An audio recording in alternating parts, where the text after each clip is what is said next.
Jim Hicks, Rob Hatter, you are now tuned in to the Chop Shop. I'm Retro, let's get it. We in the Chop Shop, we live in the Chop Shop. We talking sports talk, we live in the Chop Shop. We in the Chop Shop, I'm talking sports talk. So turn your dials up, it's live in the Chop Shop. We in the Chop Shop, we live in the Chop Shop. We talking sports talk, we live in the Chop Shop. We in the Chop Shop, I'm talking sports talk. So turn your dials up, it's live in the Chop Shop. Yeah, it's lit in the Chop Shop. Turn your dials up in the drop top. They ain't based in debate, but they keep it fact straight. Going 30 for 30, let's do a first take on Facebook Live from 12 to 2. Rob Hatter and Jim Hicks going back and forth like Carter Ray, Skip Bayless and Stephen Smith. From on the court, off the court, straight to the field. Not a man that steals, but I made it steal. To the octagon where I fight to kill. We go face to face, then you write your will. I don't play tennis, but I bring the racket. I'm on the floor, I attack the basket. Put you in the casket when I'm overlapping. Never showing mercy, cause I'm always snapping. Never showing mercy when I'm in the arena. Step into the ring, you see me as I beat him. Step into the court, I'm never backing down. Killing competition, I'm smacking down. Let me get back to the other stuff at the Chop Shop, cause they cutting up. It's Retro coming to you live to the Chop Shop. Now let's turn it up. Yeah, we in the Chop Shop, man. Shout out to Jim Hicks and Rob Hatter. Going back and forth like Carter Ray, Skip Bayless and Stephen Smith. From on the court, off the court, straight to the field. Not a man that steals, but I made it steal. To the octagon where I fight to kill. We go face to face, then you write your will. I don't play tennis, but I bring the racket. I'm on the floor, I attack the basket. Put you in the casket when I'm overlapping. Never showing mercy, cause I'm always snapping. Never showing mercy when I'm in the arena. Step into the ring, you see me as I beat him. Step into the court, I'm never backing down. Killing competition, I'm smacking down. Let me get back to the other stuff at the Chop Shop, cause they cutting up. It's Retro coming to you live to the Chop Shop. Now let's turn it up. Yeah, we in the Chop Shop, man. Shout out to Jim Hicks and Rob Hatter. You can catch the Chop Shop live from 12 to 2 on Facebook Live. Let's get it. We in the Chop Shop, we live in the Chop Shop. We talking sports talk, we live in the Chop Shop. We in the Chop Shop, I'm talking sports talk. So turn your dials up, it's live in the Chop Shop. We in the Chop Shop, we live in the Chop Shop. We talking sports talk, we live in the Chop Shop. We in the Chop Shop, I'm talking sports talk. So turn your dials up, it's live in the Chop Shop.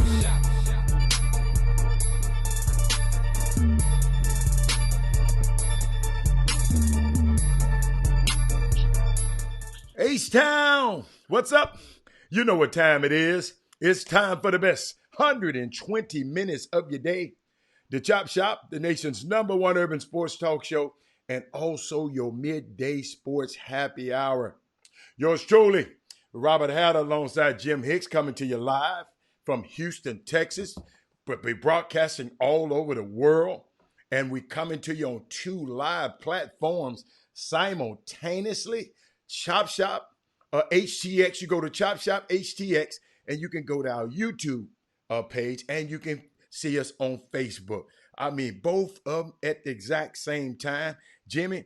And one thing, I know it's Tuesday, but one thing I've learned over this time that you've been off is that I haven't been going anywhere that I had to dress up. You know, I haven't put on a suit in a long time, Jimmy. I went in my closet, and them suits just sitting up there all nice and neat, and the shoes everywhere. And I'm sitting there saying, you know, I guess I used to put that on for other people because I haven't put nothing on for myself. No shoes, no church, no meeting. You know, I sit there and thought about that this morning. I said, wow. I'm sitting up here, and you know, I remember all, and I want everybody to remember, though, we're all in this stuff together, Jimmy. In a steady hand in this time of uncertainty, we need a calm and reassurance of true expertise. And that's why I thank every physician, nurse, first responder in the greater Houston area and all over the world, because I got family all over the world, but those called away from their own families, Jimmy, to be of service to ours. And I know somebody don't think about that. And we thank the people of Houston for taking your step to possibly be a safeguard, your own health. Thank you for sacrificing you and making sure you do what you can to impact your life and our lives.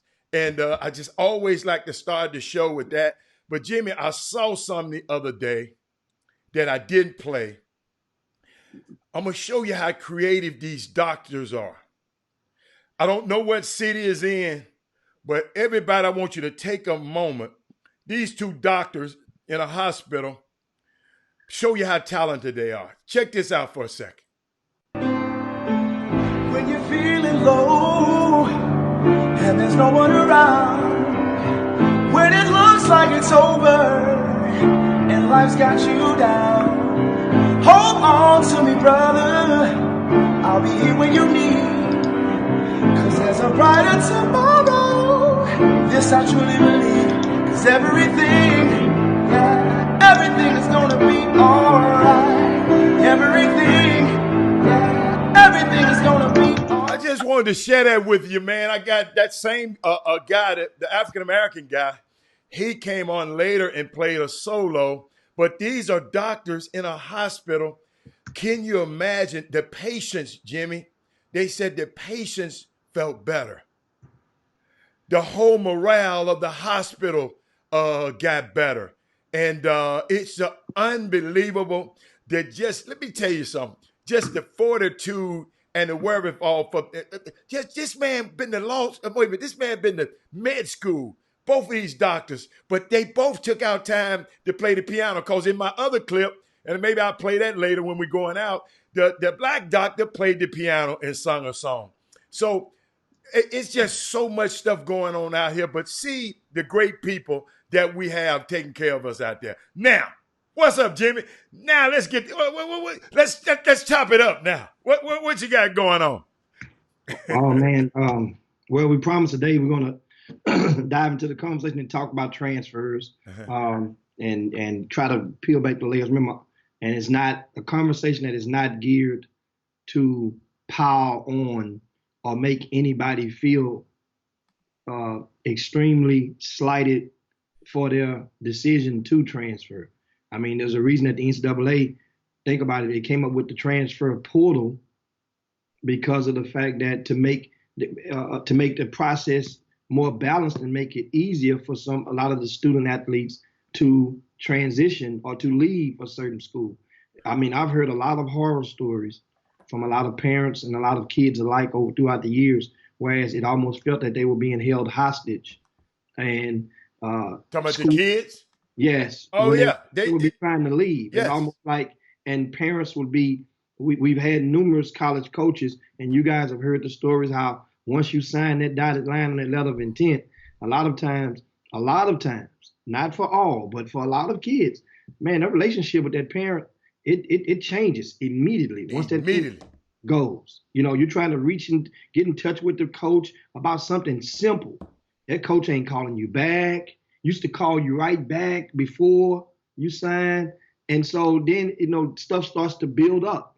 I know one of the young men that's on the transfer list. Keep going. That's in the transfer list right now. His son is, as of last week, was still on the campus. You follow me? He was still at the college, Adam. During the pandemic? Yes, still on the campus, finishing up his stuff. And what he got to finish up? Well, I mean, they got online classes and stuff. He can do that at home. Hey, man. Jimmy, he don't want to leave that campus. No, but he's in the transfer portal. He's in the transfer portal. Listen, if I'm ready to leave and I done put my name, I'm trying to get the heck out of there. Unless I ain't got nowhere else to go. And I'm thinking, I'm like, this parent claims to have tried to get in touch with the head coach, and they haven't called him back. These are horror stories that are taking place right now. The head coach, Jamie, I found out some of the head coaches ain't going to the campus either. I understand that, but still, that you have to go to the campus to call you back because you don't really know what that parent is calling for. You don't know where the kid is. Yeah, no. Coach know where his kid. Well, all kids are, as far as where they're staying or where they're supposed to be. Put it like that. Coaches. Know where they're supposed to be. Where they're supposed to be. I got you. Yeah, I mean, I know where you're at, but what if what if the kid over a piece of work? How? Well, he's supposed to be at place A. Now, whether he's at place B, C, or D, that's on him. But these are things that happen. So think about it. That's the same coach that a year or two ago, you basically told the world with your decision that this is your guy. This guy here made you feel so comfortable enough to pass your baby off and for him to be an extension of you or your household.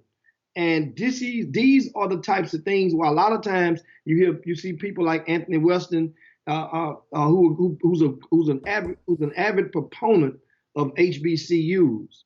But at the same time, these type of stories aren't limited to hey Jimmy, big schools. There's situations like that in HBCUs as well. Jimmy, I don't think Anthony Weston is just proud of his heritage. He was a product of an HBCU, and most people should take on that persona. If I went to an HBCU, I'll be proud of it too. I mean you should be proud of it. They allowed you to come and sit on the bench playing baseball. You should be proud of it. I mean, you're proud from the experience, which everybody that describes the HBCU experience, even from yesterday all the way to today, and to now, those experiences is something that you really just can't. I mean, it's priceless to being able to go through that experience. The thing is, what I'm looking at is the transfers. And as I tell people all the time, and like I said, some grassroots coaches out there, this ain't the day to be sensitive, because this is the day. Consider this a day where we can try to collectively apply some solutions. You're sitting your ass at home, most of you. You're not interrupted. You're not undivided as far as your attention. Understand. Why is it? Think about it. You can count on one hand the amount of young men, and you look at these now. The reason why I'm getting to the transfer portal list, as it stands, there are 18, well actually 17, because Riley Abercrombie, we announced yesterday, that's a young man from Clear Lake, went to Boise State. He just committed to Rice, so he's off the board. So that means it's 17 players that are in the portal. Out of those 17, listen here, 13 of them are either freshmen or sophomores. 13 are either freshmen or sophomores of the 17. Okay, what that mean? Because you repeated it, so that must mean you put emphasis on it. What that mean? That means that either within the freshmen or sophomores, that means 1 to 2 years out of high school, you realize that this ain't the school that you thought it was. This ain't the program or the situation that you thought it would be. Maybe because they just came aware a lot quicker. Well, all eggs don't hatch on the same day. Right. Now that is true. But that's what we get into. Look at the percentage of that. 13 out of 17, either in their first or second year in the school, in college. And so, I look and we mentioned, understand, I went and I looked up all 17 and I got their minutes, because that's the common denominator is the minutes per game. And then you also don't just stop there, guys, because minutes per game can be misleading. For example, there's a kid named Jalon Clark. He's from Houston Christian High School. He went to Texas A&M Corpus Christi, right? He's a sophomore this year. Well, he played 10.7 minutes a game, which is normally that's the threshold. As a sophomore, That's good for a freshman, but as a sophomore, not so much so. However, he only played in 3 games this year. You follow me? Mm-hmm. He played 10 minutes a game, but didn't play for 3 games. Didn't play for 3 games. See, so that's why sometimes you have to look farther and pull up the rug to look under it, so you can understand. And remember, it brings me back to what Chris Walker, and I share something with you guys, what Chris said, that it sticks to the bone. Chris Walker sit right on the chop shop, and he said, as speaking from the chair of a Power 5, pretty much most of his career, he's been at Power 5, the majority at Power 5 schools. Played at what can be considered a Power 5 if they had it that term years ago, back in the 80s, when he played at Villanova. Chris says, when you're talking high stakes basketball, if the coaches really like you, they will redshirt you as opposed to letting you lose that year. You see? Sitting on the bench playing 2 minutes here, 4 minutes there, 5 minutes there. If they really like, that don't mean the opposite is totally true. But if in his experience, coming from his perch, that doesn't mean it's the blanket statement for all, but it's an eye opener. If they like you, they redshirt you. For example, we mentioned this Jalen Clark kid. He only played 3 games, Hatter, 10 minutes in each of those 3 games apiece. Mm-hmm. If A&M Corpus Christi probably figured that he was going to be part of their future, they would have preserved him and gave him a red shirt, possibly. And then and that way he'd have been fresh and still would have had 3 more years to roll with. This is something to think about. And a lot of people don't really look at it and understand. These guys that are in the portal, I'm gonna give you some number. Everybody that's transferring ain't transferring because they're not playing. That's why I'm glad. I want to make sure so you guys understand something. You can find correlations and defenses for both sides of the fence. For example, Abdul Alatishe, right? He went to Westside High School. How do I know you remember this young man? I don't remember. You remember Abdul Alatishe? I don't remember him that much. I wasn't watching Westside then. Yeah, well, I mean, he was a sophomore, I think, when the kid who played for Kevin Allen that went to Akron. Oh, when Daniel played, okay. When Daniel, I think he was a sophomore then. Okay, I stopped watching him then. Right. Now, here's Abdul Alatishe played at Nicholls State, right? He was a sophomore this year. Okay. He played 25 minutes a game. He averaged 11 points, 8 rebounds a game. Okay. So a guy like him, and I put my ear to the street, and I didn't talk to that young man. I talked to his high school coach, talked to Coach Williams, right? And then so certain players like him, they feel that he can be best suited by going and playing in a conference, transferring up, put it like that. With that type of numbers, and he's 6'7", that he feels he can transfer upward to a tougher, more competitive, on a competitive, tougher platform that can give him enough on his resume to make a career out of basketball, get paid to playing basketball. Bottom line, to become a pro, not NBA, but a pro. That's what you heard on the street. That's what I heard on the street.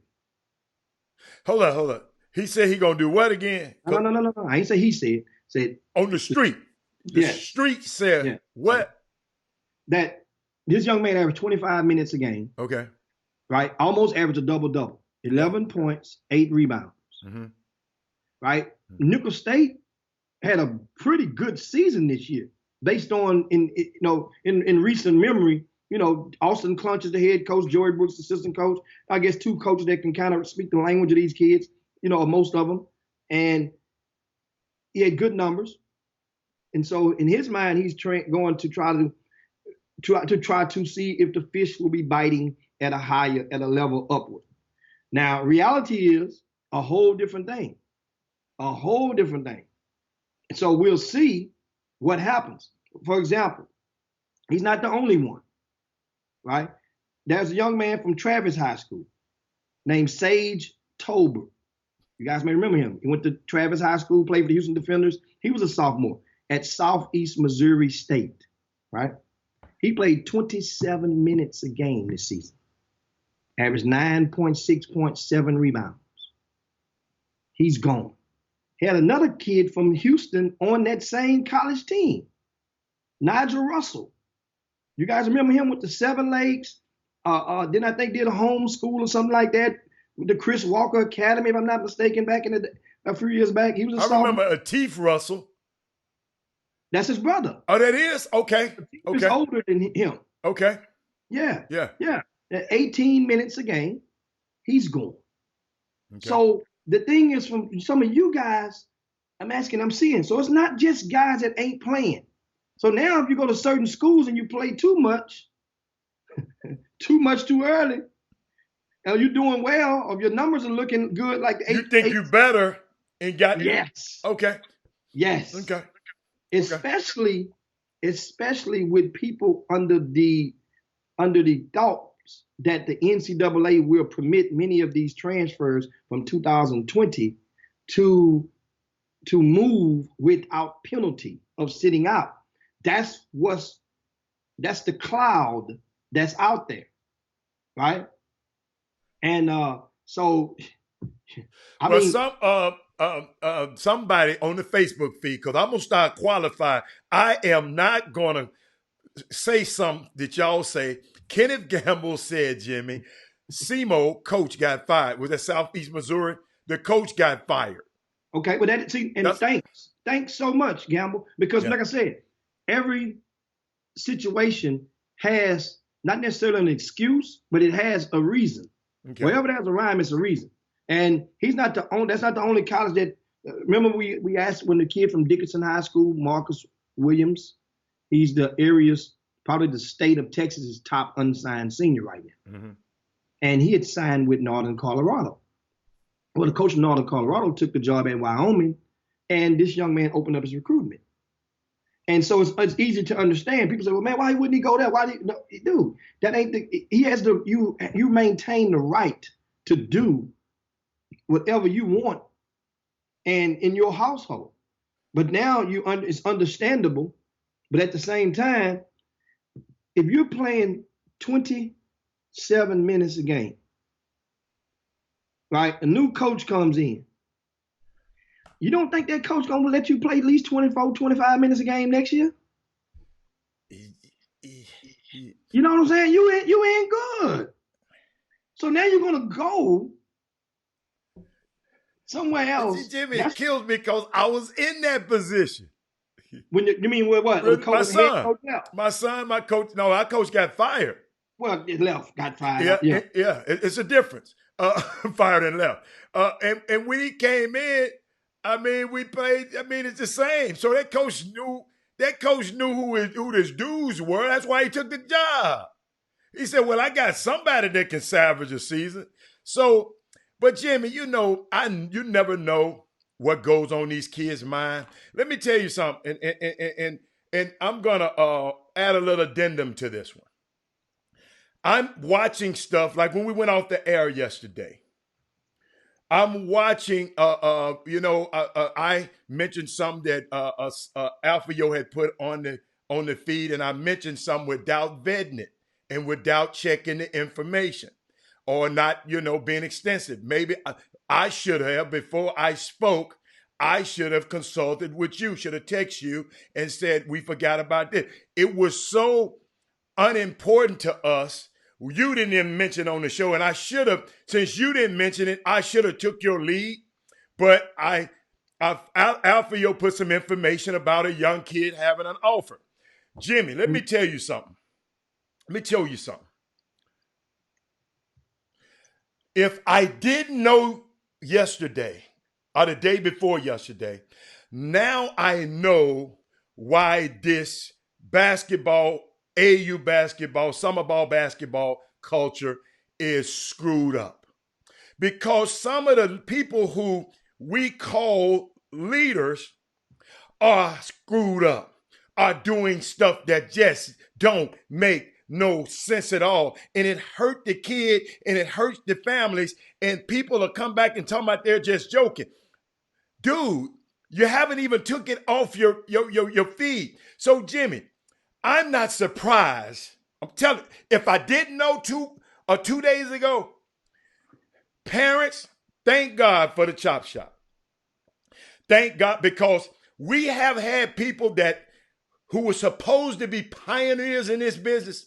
Always remember, everybody your color is not your kind. Okay?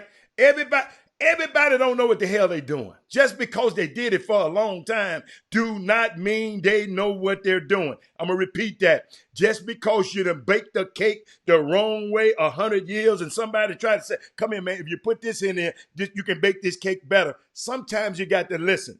And what I done found out is hard to teach old dogs new tricks. But that's why I embrace our youth and the young people in my community and our community. And if y'all always hear me talk, I really ain't trying to change you grown folks. I'm trying to get y'all to impart this stuff in your kids. I know you gonna still do the crazy stuff, but I want your kid, when your kid grow up, he'll make better and sound decisions. So when I look at leaders in this community, in this basketball community who's been doing this stuff for 20 years, come and do careless stuff like this, parents, I'm not surprised the transfer portal is 960 last year and up to almost 500 already this year. I'm not surprised that Jimmy got a list of C.J. Washington, Eric Parrish, Greg Lee. I don't blame these kids. Listen to me. I'm not blaming these kids. And I'm going to find out who's responsible. I'm telling you, you talking about who responsible? Because the leadership in this basketball community has not been in one accord. They've been, and I'm going to talk about that later. It's been separate. And Jimmy, I'm going to let you get back on task. But I had to bring this up because at some point we got to talk about everybody who you want credit for being a leader in this community, and we allow you to come on this show. It's an awesome responsibility. That's why we just don't let anybody on this show. It's an awesome responsibility when you come on the Chop Shop, man. Somebody texts me, why don't you have so-and-so, so-and-so? They have to be vetted. They have to bring some value to this. You got to realize, y'all in Houston, it's some people in L.A. right now. If you look on the feed, it's some people in L.A. watching this show. It's some people in New York watching this show. It's some people in Japan watching this show. So we got an obligation for what comes across this screen. That's why I am apologizing for repeating something that I didn't vet properly, and I should have talked to the basketball guru and asked him about it first. I didn't. I just and I saw somebody came on there with something, and I just mentioned it because guess what? I'm all about helping the kids. I don't have it's 2 kids that it's like family to me, and the rest of my kids, my nephews. Y'all got it? 2 kids is like my sons, and the rest of my nephews. So I love every last one of them. Let's get that straight. But Robert Hatter on my watch. Now I see why God put me here. I was wondering why, Robert, with your education and your background and what you do for a living, why are you on here doing this every day for 3.5 years? Because it's a generation out there that I need to touch. Because guess what? Your old guard didn't try to touch y'all. They just said, okay, let me keep them dumb and they'll have to depend on me. But let me tell you something. Those dumb days are over. Mamas and daddies, sisters and brothers, sons and daughters, you are going to learn. You just stick with this Chop Shop. Share it to your friends, your family, and everybody. You're going to learn how to navigate these waters of AAU and summer basketball, and just being a better young man. But Jimmy, I didn't mean to hijack it there, but you hit me because we're talking about these young men and we mention their names, but it's some grown folks has something to do with some of these decisions too. So I just want, I just want people to let people know. But you can continue. Give a shout out to Cheryl Carb over in L.A. Brian Merritt, up on the East Coast. Coach at Morgan State is in the boom boom room with you guys. Wow. And Angela Holcomb has a question, and we get right back to the topic. Just bookmark that because Alfio has responded on our YouTube feed. But hold on, I want to get a question in. Mm-hmm. And Angela asked, are the kids' parents not involved enough to ask questions about the offers? As parents, we should not just go on the word of a summer coach. Just my opinion. And Angela, I mean, every household is different. And the things that I'm just looking from a different angle in the room, understand a lot of parents really do trust the grassroots coach very much, obviously. And there's nothing wrong with that. But remember the old blues song. When who was that say, I wish you didn't trust me so much. Who was that singing that back in the day? Bobby Womack. Bobby Womack. And so you apply that instead of saying, I wish she wouldn't trust me. I wish he or they didn't trust me so much. So understand with these situations, if you're a parent and let's say you go to the auto mechanic and that auto mechanic tells you a prognosis of your vehicle. You hear a noise, you don't know what it is. You say, well, I think it's this, right? Now, depending on your degree of trust in that particular mechanic, you're going to either say, let's fix it, or you're going to say, well, you're going to take it somewhere else and get what? A second opinion, because you really don't know him like that. But in many cases, if that mechanic is your mechanic, your family mechanic, this grassroots coach is your family mechanic. So if he's telling you that this guy has an offer, then most time you believe it. It's the thing is that when the offers are being fabricated. So now I'm going to go over to what Alfio says. Alfio responds to you how he says, now you know I'm going to fact check everything I post. Mm-hmm. It is true PJ Haggerty holds an offer from Florida State. Mm-hmm. ASU and TCU. I don't know ASU. I don't know if that's Arizona State. I don't know ASU. I just say it like it's and TCU. Now, did you see my comment back? Did you talk to the head coach yourself? See, that's what I do. Now, let me interject something or inject something. And Alfio, let me tell you something, brother. I received a phone call on Friday. I received a phone call Friday from the head coach of Florida State, who's a very, very great ally of mine. And that's Leonard Hamilton. Everybody has relationships that grows and the roots extend deeper than others. I understand it. But this particular coach is the coach that I've ate at the supper table with him and his wife. You follow me? And coaches, so we have a communication to where it's and a lot of coaches alike, but in this particular coach, there's a certain level of, he's like the uncle.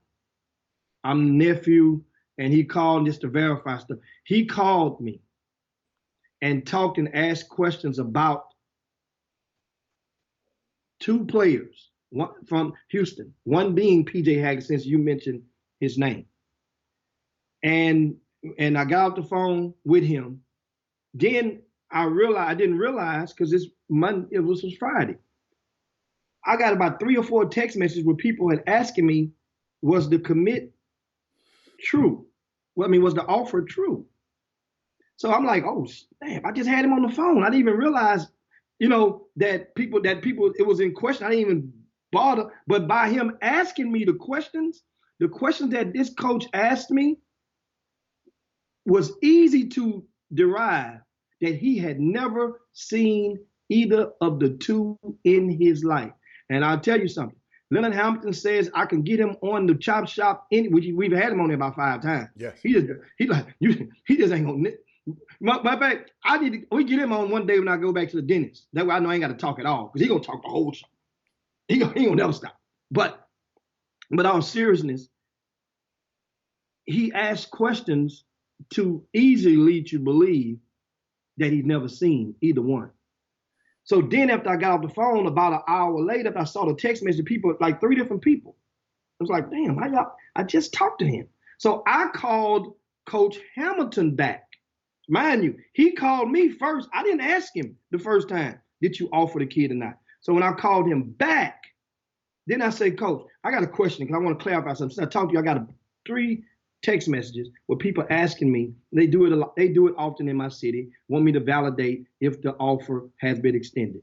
I told Coach this, and let me tell you what Coach says. His response was, he started laughing, as you laugh when a person says something that's outlandish.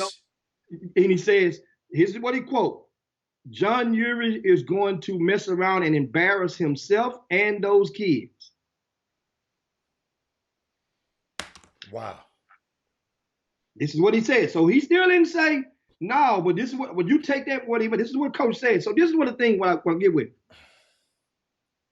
Y'all know certain people have a history of fabricating offers. Then there's others that I've learned that didn't know how to interpret the offer from not being an offer, from really not being a committable. And I've seen it both ways because some coaches have a tactful way of verbalizing that. The way that, like, man, we love to get y'all. Can't wait to be a part of this program. We love to have you on the campus. We love to get you, man. I can see you right now, man. We're going to build everything around you. Do it. And so in your mind, he said everything except officially extending you an offer. So I've seen guys run like that. They're not knowing no better. And that coach would be I'll call that coach back, and that coach would laugh at me, man. No, we didn't offer him, man. But I just was going, well, Coach, why did you, man? It's part of the game.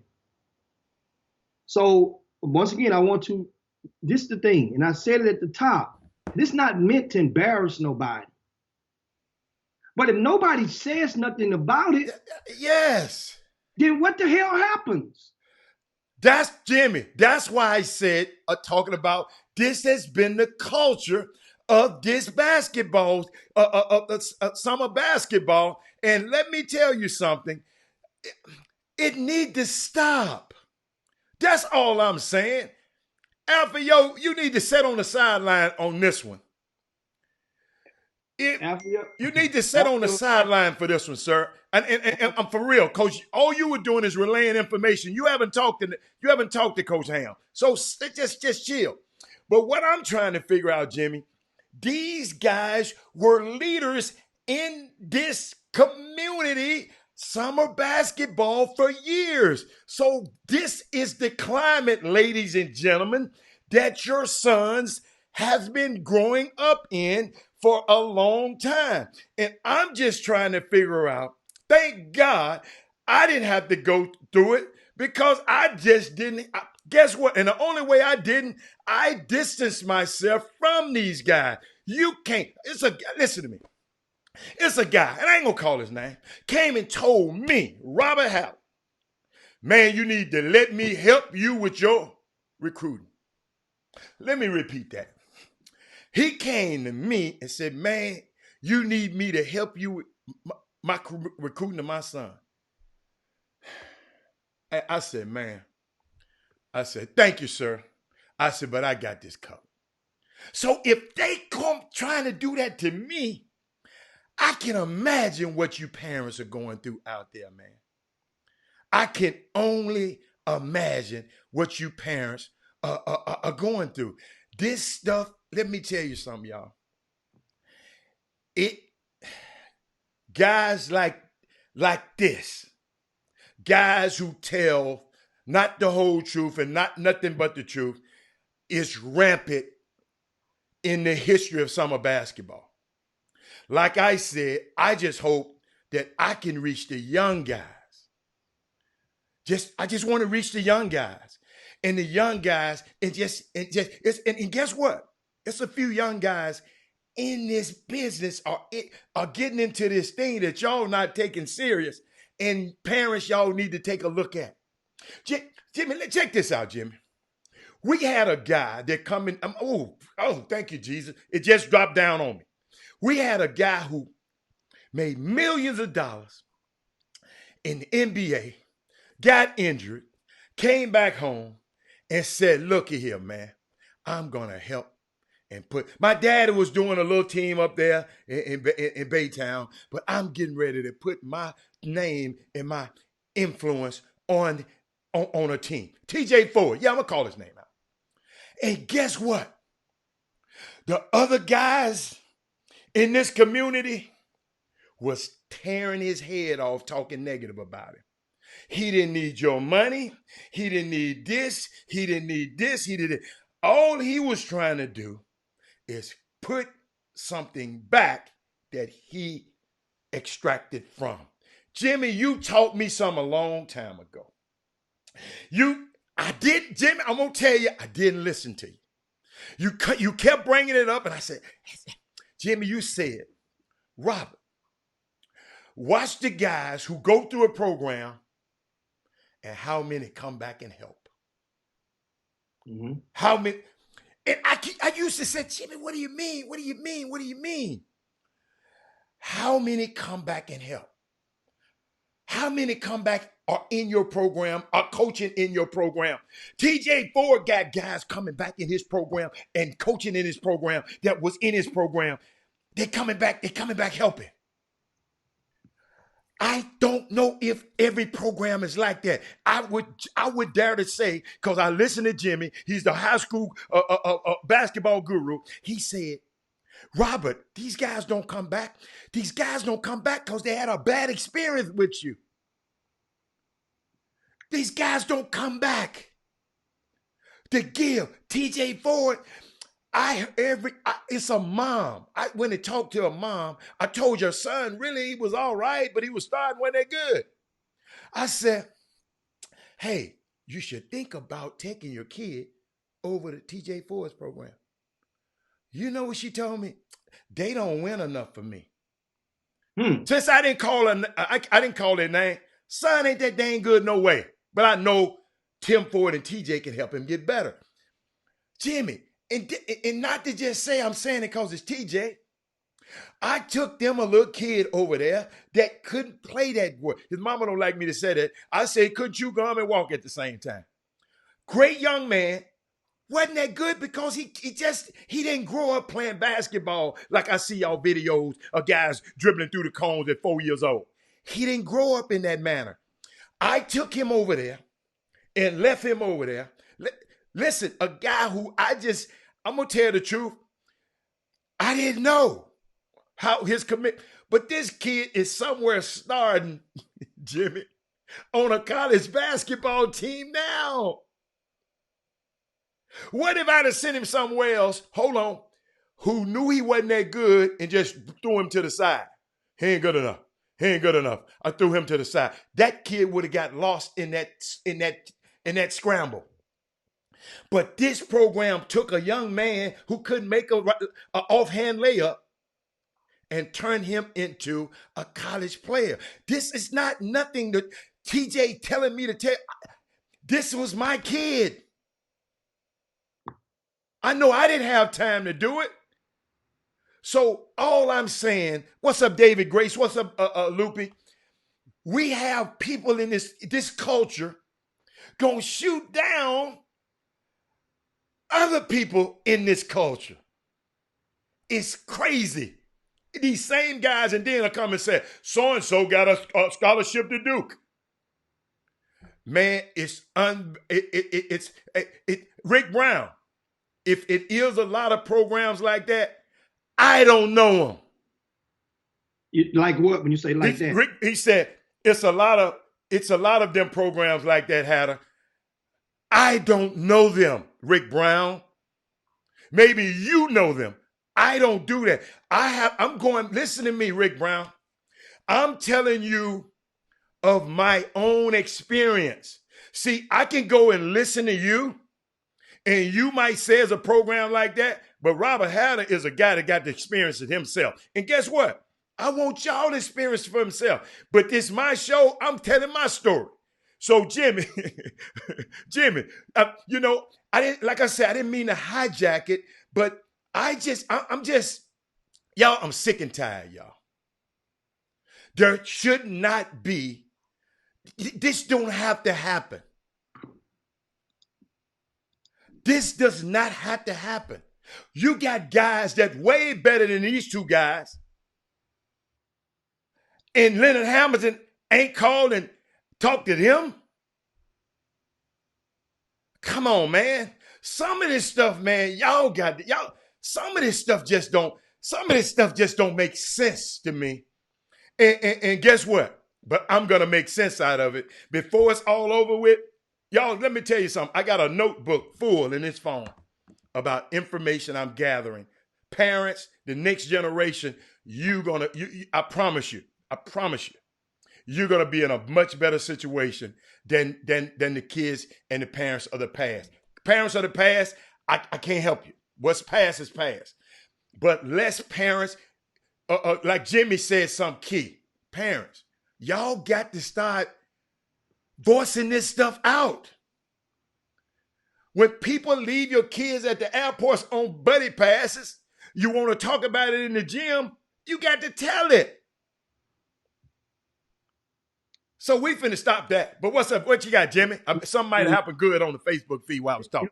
No, normally, I want to, because Alfio, obviously, your trust in John Urie exceeds this. Now, I'm going to do this, Alfio, I'm going to show you a receipt. This is a receipt. Look on the bottom of that thing, you'll say incoming. Incoming means a person called me. When your cell phone say outgoing, that means you called that person. But look on this bottom here, it says incoming.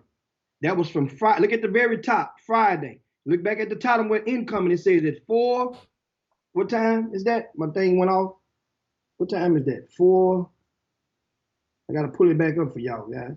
4:26 p.m. So I explain to you, this head coach, I'm never doing this no more. Don't say that, Jimmy. Don't do that. Don't do that. No, I'm not in no topic like that. Okay. I got to prove to y'all who called me. If I tell you I talked to somebody, I talked to them. If I tell you I asked them, I asked them. Right.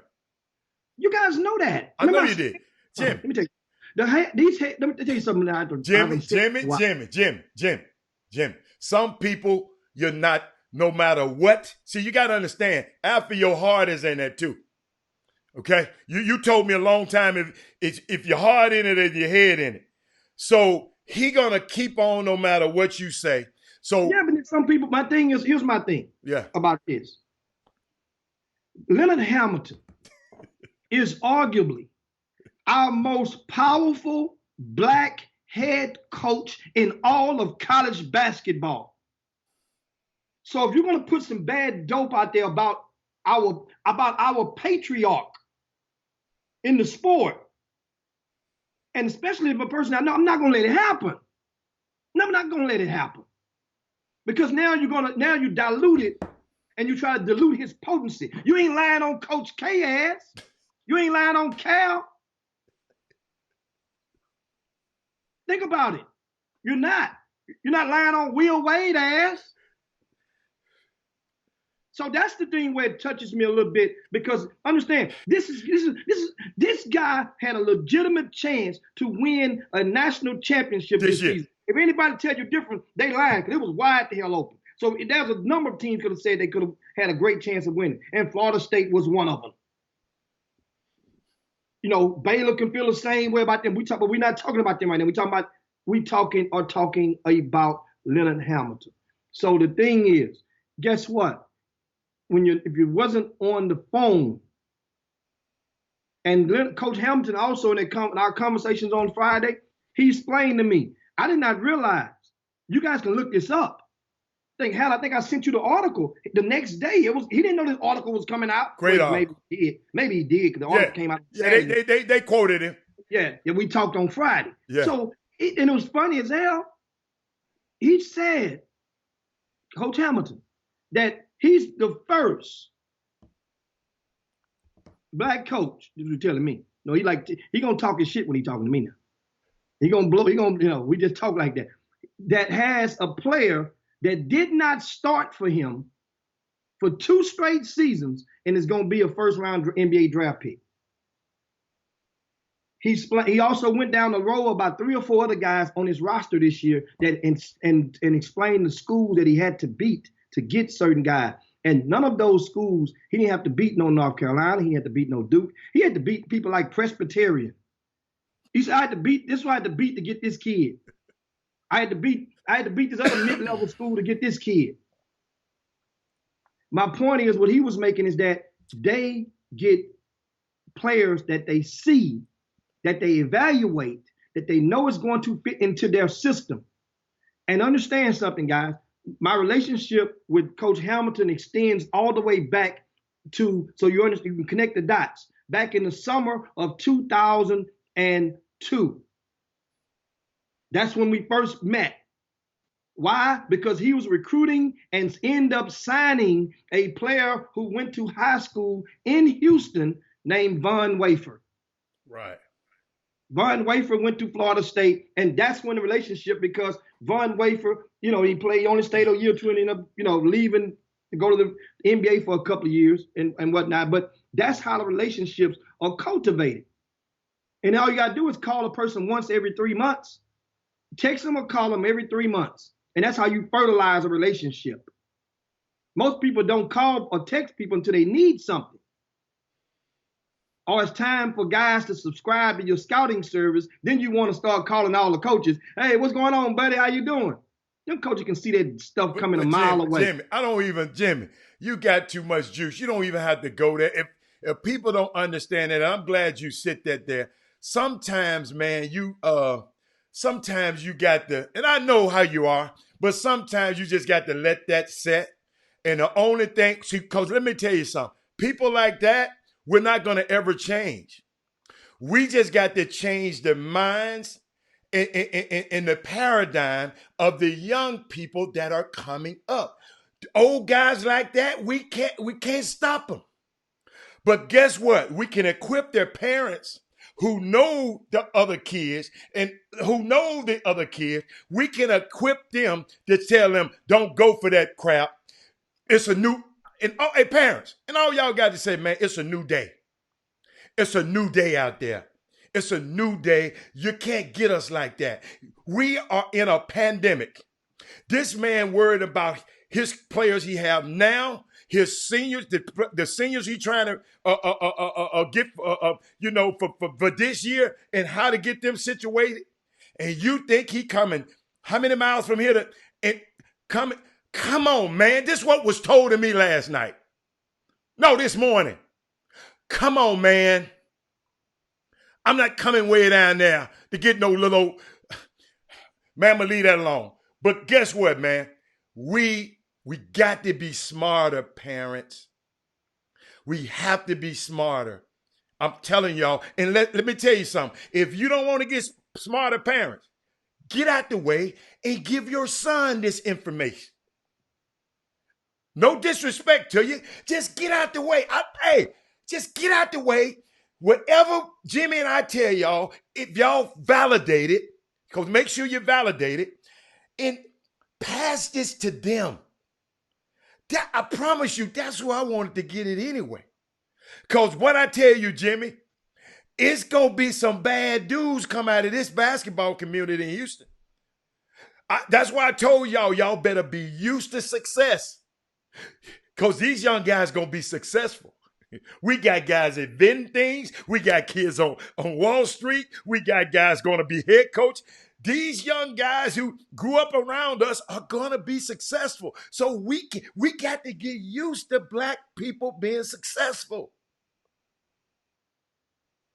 So that's why Jimmy didn't want you to mar the name of an icon like Leonard Hamilton. Play with somebody else, school. You heard him say, play with Duke. Yeah, they don't do that. Don't play with this man right here. Hell, it's already bad enough for you're trying to. And what you do is you're making the market seem that's as though anybody. And here's what happens. And I explain to you guys how it happens. And some grassroots coaches, you guys know, I'm about to hit a bullseye with you. Hit it, Jim. For example, if there's a player that picks up the offer from, let's say, I'm gonna take it to reality. When Shaka Smart first got the job at University of Texas, right? When he first got the job, you guys know the summer grassroots season was just sparking up. Do you guys want to know who his first offer was out of the whole state? I remember. His first offer that he extended was to Jacob Young. That was his first offer. When Shaka offered Jacob Young, right, he had played for the Team Howard, Dwight Howard under that team Howard. It was up under Adidas gauntlet circuit and whatnot. Well, here's what happened. Immediately, Shaka didn't even know what the hell it was. I mean, he remember, he had just came from VCU. So his eyeballs figured that for years, he knew what type of player that can generate him success from where he came from. I understand that. That's how it goes. Yeah. Just like you guys, if some of y'all like big-boned women and you get a bag of money, you still just gonna like big-boned women. They might be a little bit cuter. So Shaka knew what he liked it with Jacob Young. However, Shaka didn't realize that it might need a little bit more talent to get it done in the Big 12 than a Jacob Young. What happened is a lot of grassroots influencers in the state of Texas immediately turned and, soured on Shaka Smart.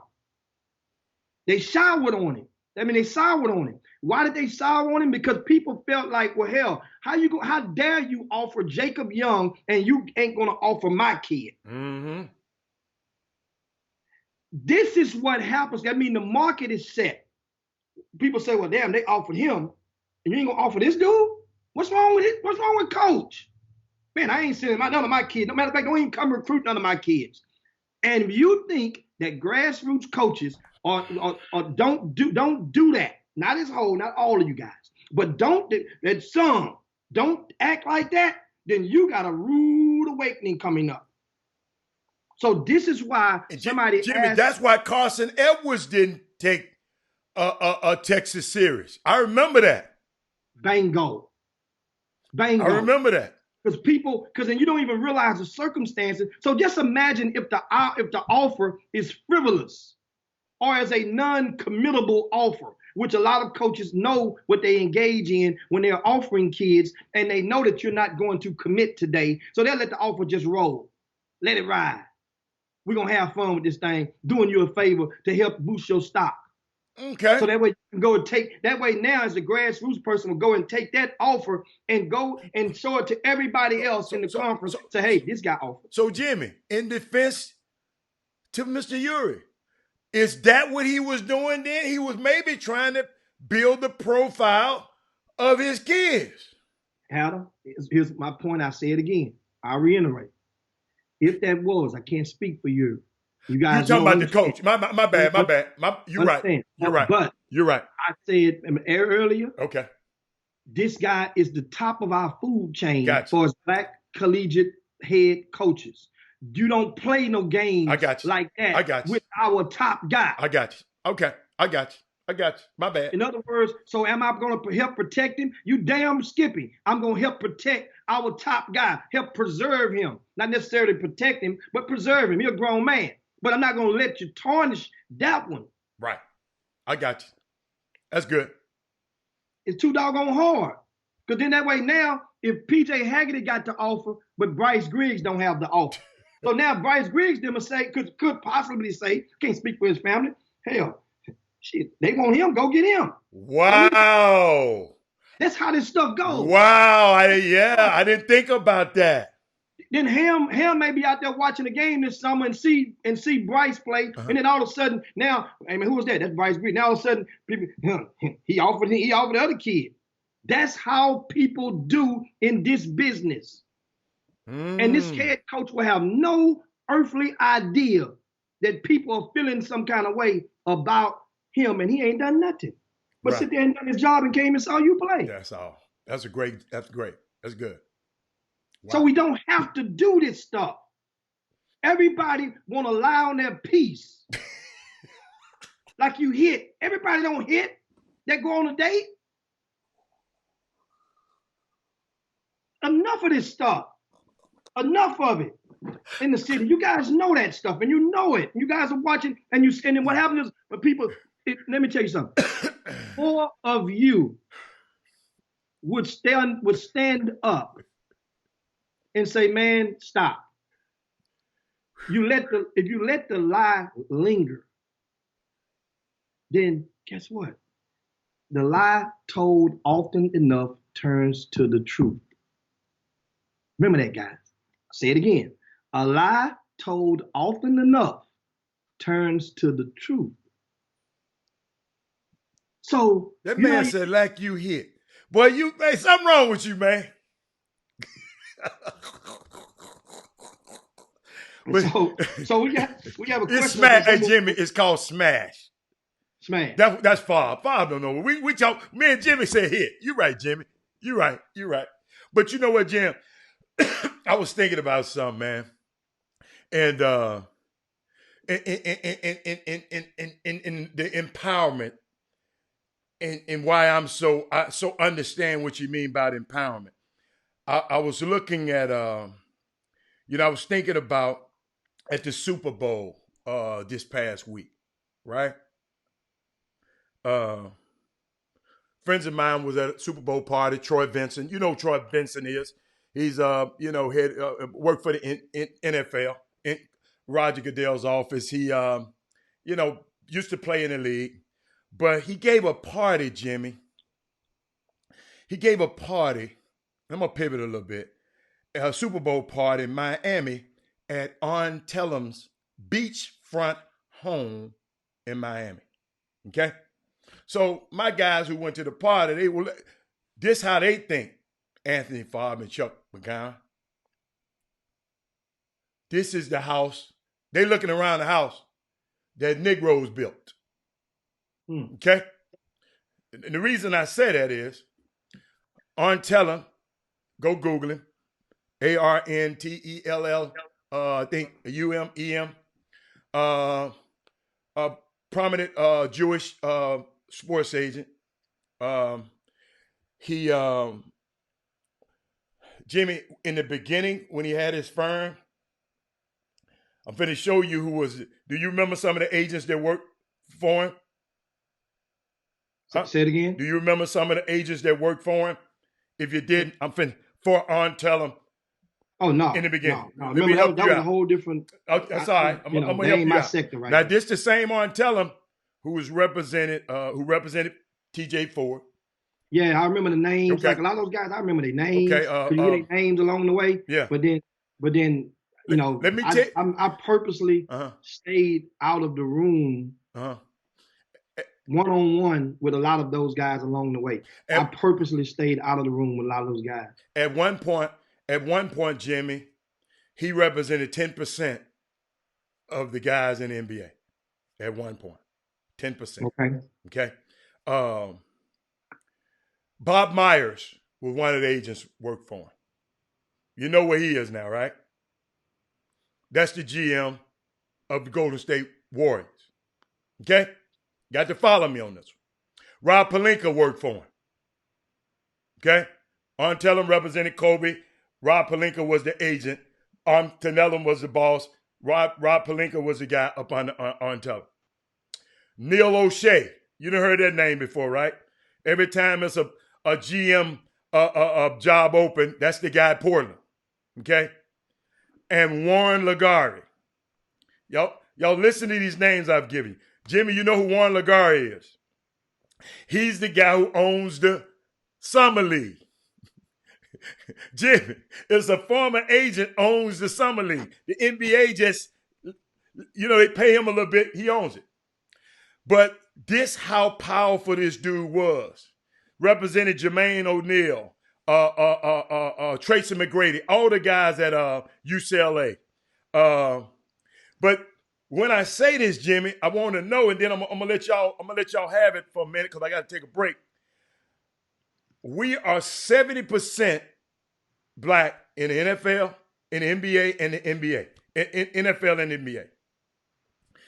But Jimmy, those numbers, that's why I love how you protected Leonard Hamilton.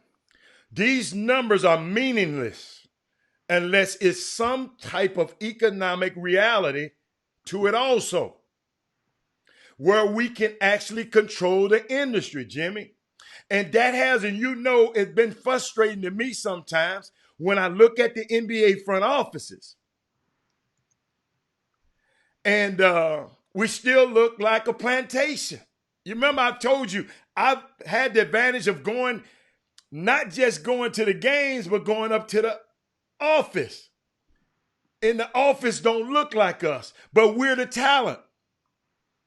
And I don't want to use that word plantation loosely, okay? But I read that book, $40 Million Slave, and it's going to forever be ingrained in me, by Bill Rhoden.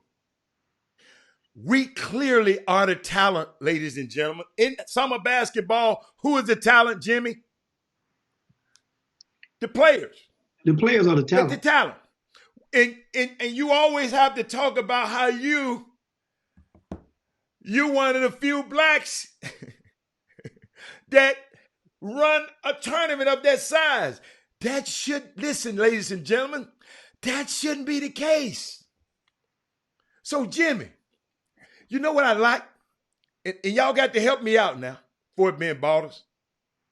Got to help me out, Manza. With the other ethnic groups, they tend to control what they got. The police department, certain ethnic groups control them. They control that thing. Hollywood, we ain't going controlling nothing in Hollywood. It was so bad. What my boy Tyler Perry said, Jimmy, if they ain't gonna give me no seat at the table, I had to come out here and make my own table. So guess what, y'all? They're not gonna give you a seat at the table. Let's make our own table. And Jimmy, we've been locked out of every avenue except the talent. It should be some more Jimmy Hickses. Instead of trying to get what Jimmy got, go somewhere and start it in another city if you're that bad. My problem with the industry that I've been in for these last 30 years, Jimmy, it's not vertical. The front office are still predominantly not black. The guys that make the decisions, the guys that's out there dancing and singing in the minstrel show. And somebody asked me, Robert, what's the solution? And what I have to say, y'all, that's why certain guys in this community, I'm going to always respect you because of how your mindset is. There has to be a commitment and a discipline. Commitment and a discipline for our community as it relates to us making things happen like this. Sometimes we might have a little commitment, but we don't have discipline. Sometimes we have discipline, then we won't commit. We got to have discipline. Let me tell you something. And it comes from me, myself included. All the coaches, all the black coaches, the black executives, they got to come together. Think about it, Jimmy. Y'all used to have a black coaches association, and they let that go in college basketball. Because they didn't what? They didn't stay committed. They didn't have discipline. Them two key words, y'all. And like I said, I'm included. But I'm willing. We got to stay disciplined, and we got to stay committed to this thing. And guess what, Jim? An important thing we got to do. I'm getting to that, Mark. We got to educate our youth. and grow them and groom them into these positions. Jimmy, you remember what I said the other day about my son? He think he picked Cornell. Dude, you've been groomed since you've been 5 years old to be able to make a choice like this. I'll let you think you take. But that's what we got to do. You notice I said, Jimmy, we ain't going to change these old people. We ain't going to change. And in the guys, when they're in positions of power, you got to hire African Americans while you're in these positions. That's when you'll start seeing change, Jimmy. I can't blame other communities, Jimmy, from hiring who they're comfortable with. You notice I ain't said nothing about the other. I ain't got mad at them. I'm not mad, y'all. Who you comfortable with? Because guess what Robert Hatter gonna do? And what he is doing? I'm doing the same thing. When I get, Jimmy, it's a lot of people that cuts yards and manicure your yards. I chose and sought out what? An African American one. I would do the same thing, man. I'm serious. If I was them, I would like to think that when I hire somebody, it would be based on competency. Yeah, you got to be competent. But guess what? It's going to be based on my level of comfort with you.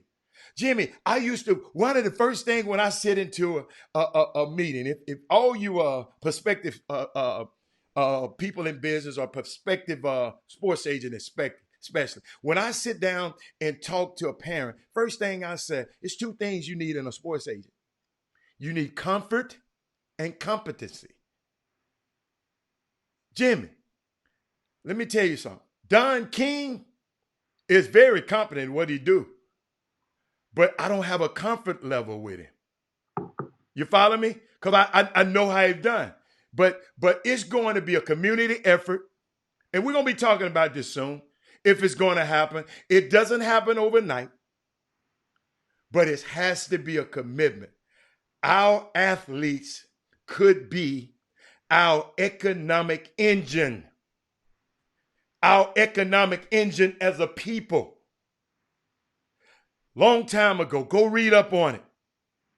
The black jockeys, that's all it used to be in horse racing. Mostly was black jockeys. They ran the thing. But guess what? They got too powerful. And them folks kicked them out. So what I would like to do, and I'm going to close with this. Well, the legacy, what legacy are these rich professional athletes going to leave? Yes, they took care of their family, Jimmy. But what about the power you left to the other communities? Because guess what? Bob Myers' family, his legacy going to be set. Rob Pelinka's legacy going to be set. I just told you, Arn Tellem got a beach. He live in Detroit, by the way, but he got a beachfront property in Miami. That's just when he want to go to Miami. But it's been built. Most of his clients were black. Like I said, take care of your family. But what about man,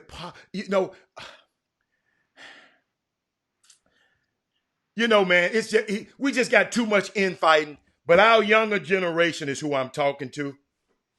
And because I know you can't teach old dogs new tricks. But let me tell y'all something. Our black athletes are our natural resources. And we can use them as an economic engine to fuel us. The Mellons, the Carnegies, the Rockefellers. These guys start with minimal investments, but yes, they had the advantage of slave labor. But Jimmy, when I look at the NFL, how it was built, every team when it was first started, all the teams had to do is put $100 in. They bought the team for $100. Now you can't buy.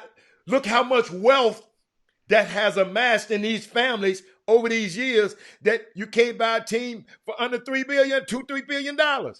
So that's the power, y'all. And the reason I can talk about this power, because I've watched. I sent Stacy Houston a picture the other day. And one day when y'all start understanding something, I'm gonna put this picture right here on this Facebook feed so y'all can understand the power, Black excellence at its best. But Jimmy, I know I'm gonna let you go in. You can do whatever. You can piggyback on that one, or you can just. I mean, dude, we got too much power. Go it on. Yeah. We have a question. We have a couple of questions first. For me, David asked, are most of the agents that go to college to become a sports agent non-people of color? No.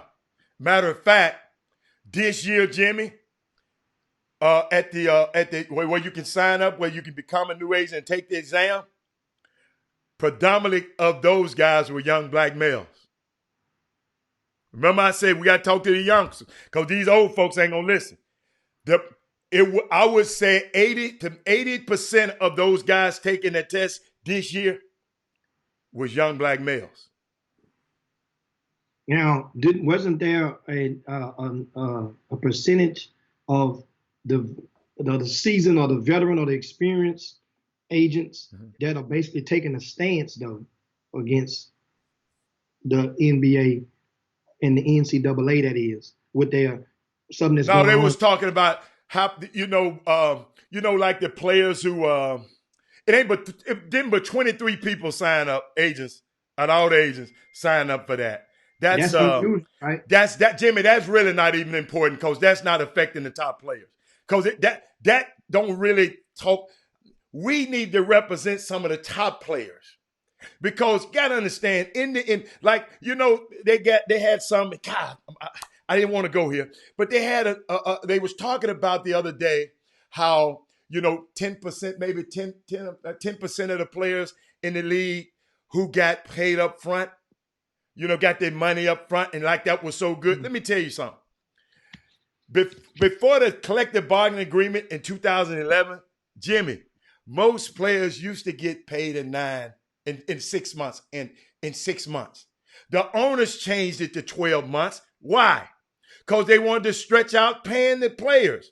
But if you're a top player like LeBron or Anthony Davis or these guys, you can negotiate and say, I want a lot of my money in the 6-month window instead of the 12-month window. So it's just so, Jimmy, it's just so much stuff going. We could spend 1,000 hours talking about this, but my thing is, y'all asking those questions.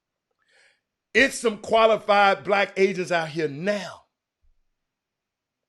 but you got to seek them out. But guess what I found out, Jimmy? What didn't happen is, a lot of guys that got priced out of it. Jimmy, I put it like this. Priced out? I put it like this. You and I, we come in there, and people are offering these young kids that have no money in their family $250,000 for a signing bonus. That means $250,000. I'm going to give you and your family $250,000. This a family that's broke. People texting me. Can't y'all see? 10,000. Jimmy. What? $250,000. Everybody. Let's say you're trying to represent 3 of them. 3 of them. Look how much money you had to put out. That's why the companies like CAA. These big companies are winning because guess what? They can afford to front you that money till I get it back from you later. So it's a lot of dynamics going on in this, but I sit back no matter what. That's why I say you got to have what? Commitment and discipline to say, okay, in 6 months, I'm gonna have my own $250,000. In a few months, I've been broke all my life. Can I wait? Can I wait 6 more months? You know what I'm saying, Jimmy? So that's I don't want to keep talking about it. My thing is, let's control what we can control. That's the key to what I'm really trying to say today. Let's control what we can control. And we can control our African American athletes, because guess what? They're your kids, and they're not my son, but they're your sons, and they're your kids. So, Jimmy, what else you got? So, Keith has a question. Why do you think most brothers want to become an agent nowadays? I don't know. I can't tell you. I can't speak for them. I can't speak for them, because maybe they see, maybe they want they see the limelight. You gotta understand, a lot of people see the limelight. They like, them players, baby. Some people are groupies. Some people want to hang around James Harden. Some people want to hang around Kobe. Some people want to hang around Kevin Garnett. Some people, and then some people might think about, man, I can make a difference in this young man's life. So I couldn't tell you that. I just, because then I'd have to get in the mind of another man, and I never try to get into the mind of somebody else.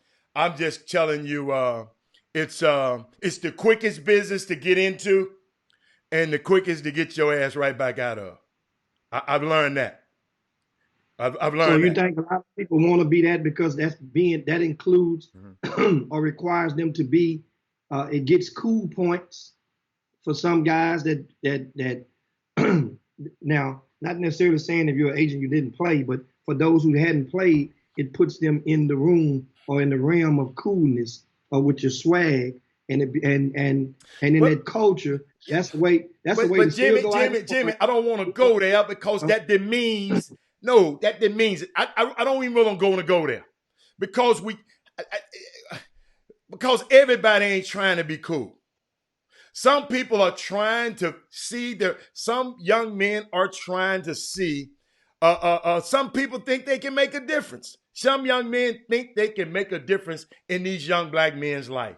That's the point that I want to make. I'm not going there with the negative stuff. They're trying to be cool. No, let's not be. It's not. No. So question. Yeah. What are the odds you mentioned earlier when you gave a comparison about the scenario about the bread? Mm-hmm. Okay, for a young and up and comer out there right now, mm-hmm. What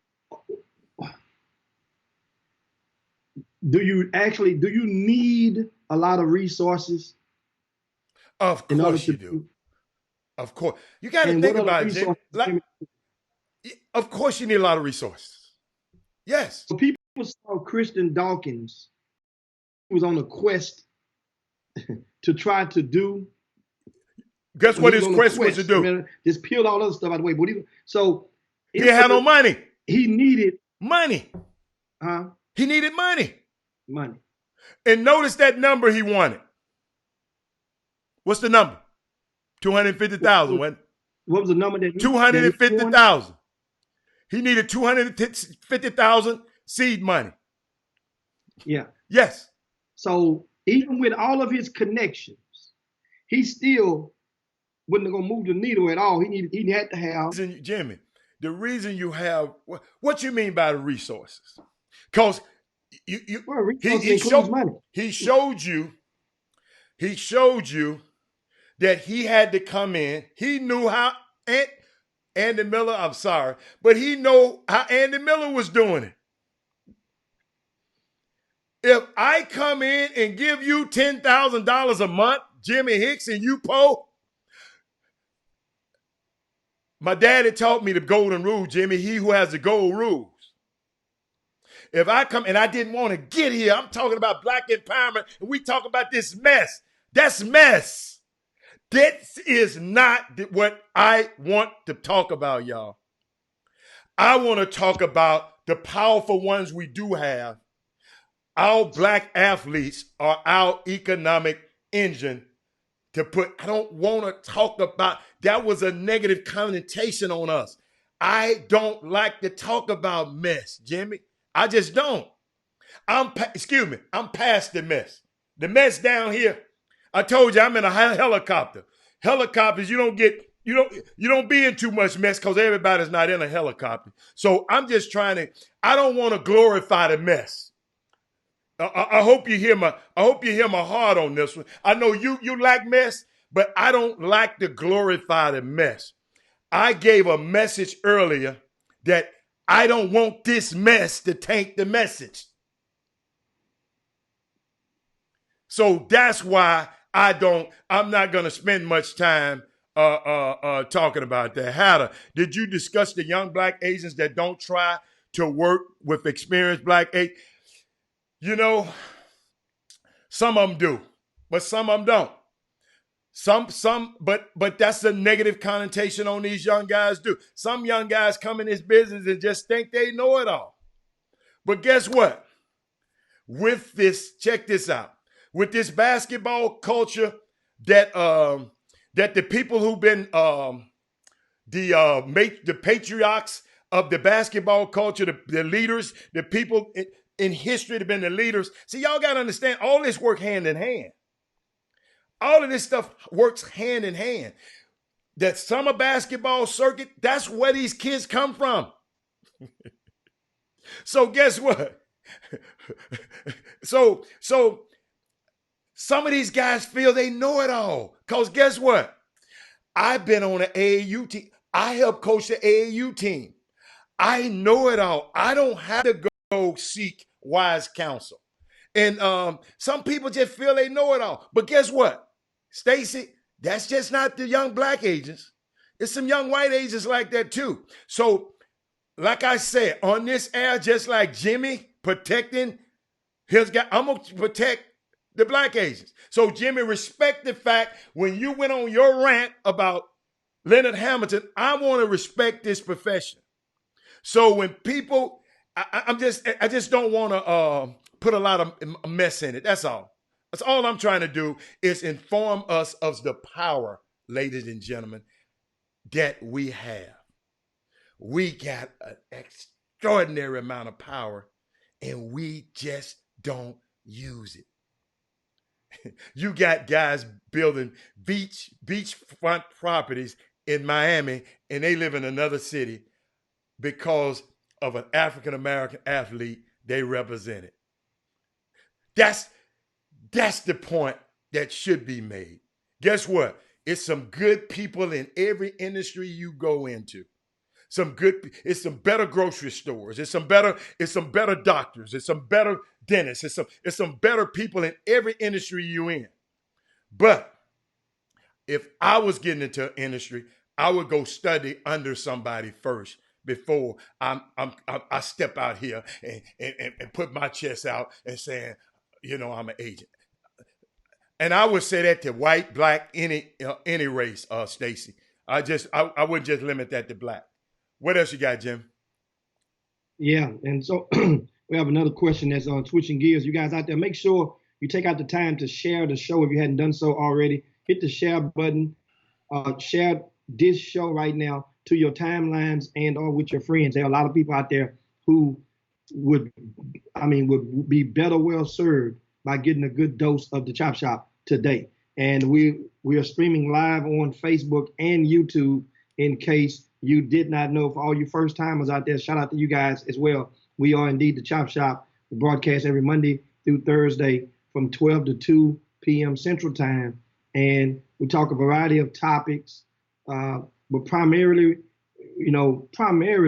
we a lot of the, I guess, a lot of our angles go into the amateur sector. Yeah. And especially right now, there's no pro sports being played, so we can't help but get into and try to help wake people up, right. Help inform and entertain to a certain degree. But we're not by no means. This by no means is a circus. And so Jimmy, not that type of entertainment. And Jimmy, it's so unique. Waukesha Hayes, I'm glad it's still up on the screen. She said, right, Hatter. She said, why don't people question why people question when our black men do it? It was a question. We always question, but see, that comes back to the problem we have. We don't have no commitment and discipline to see this thing through. Everybody gonna make mistakes. Everybody not perfect.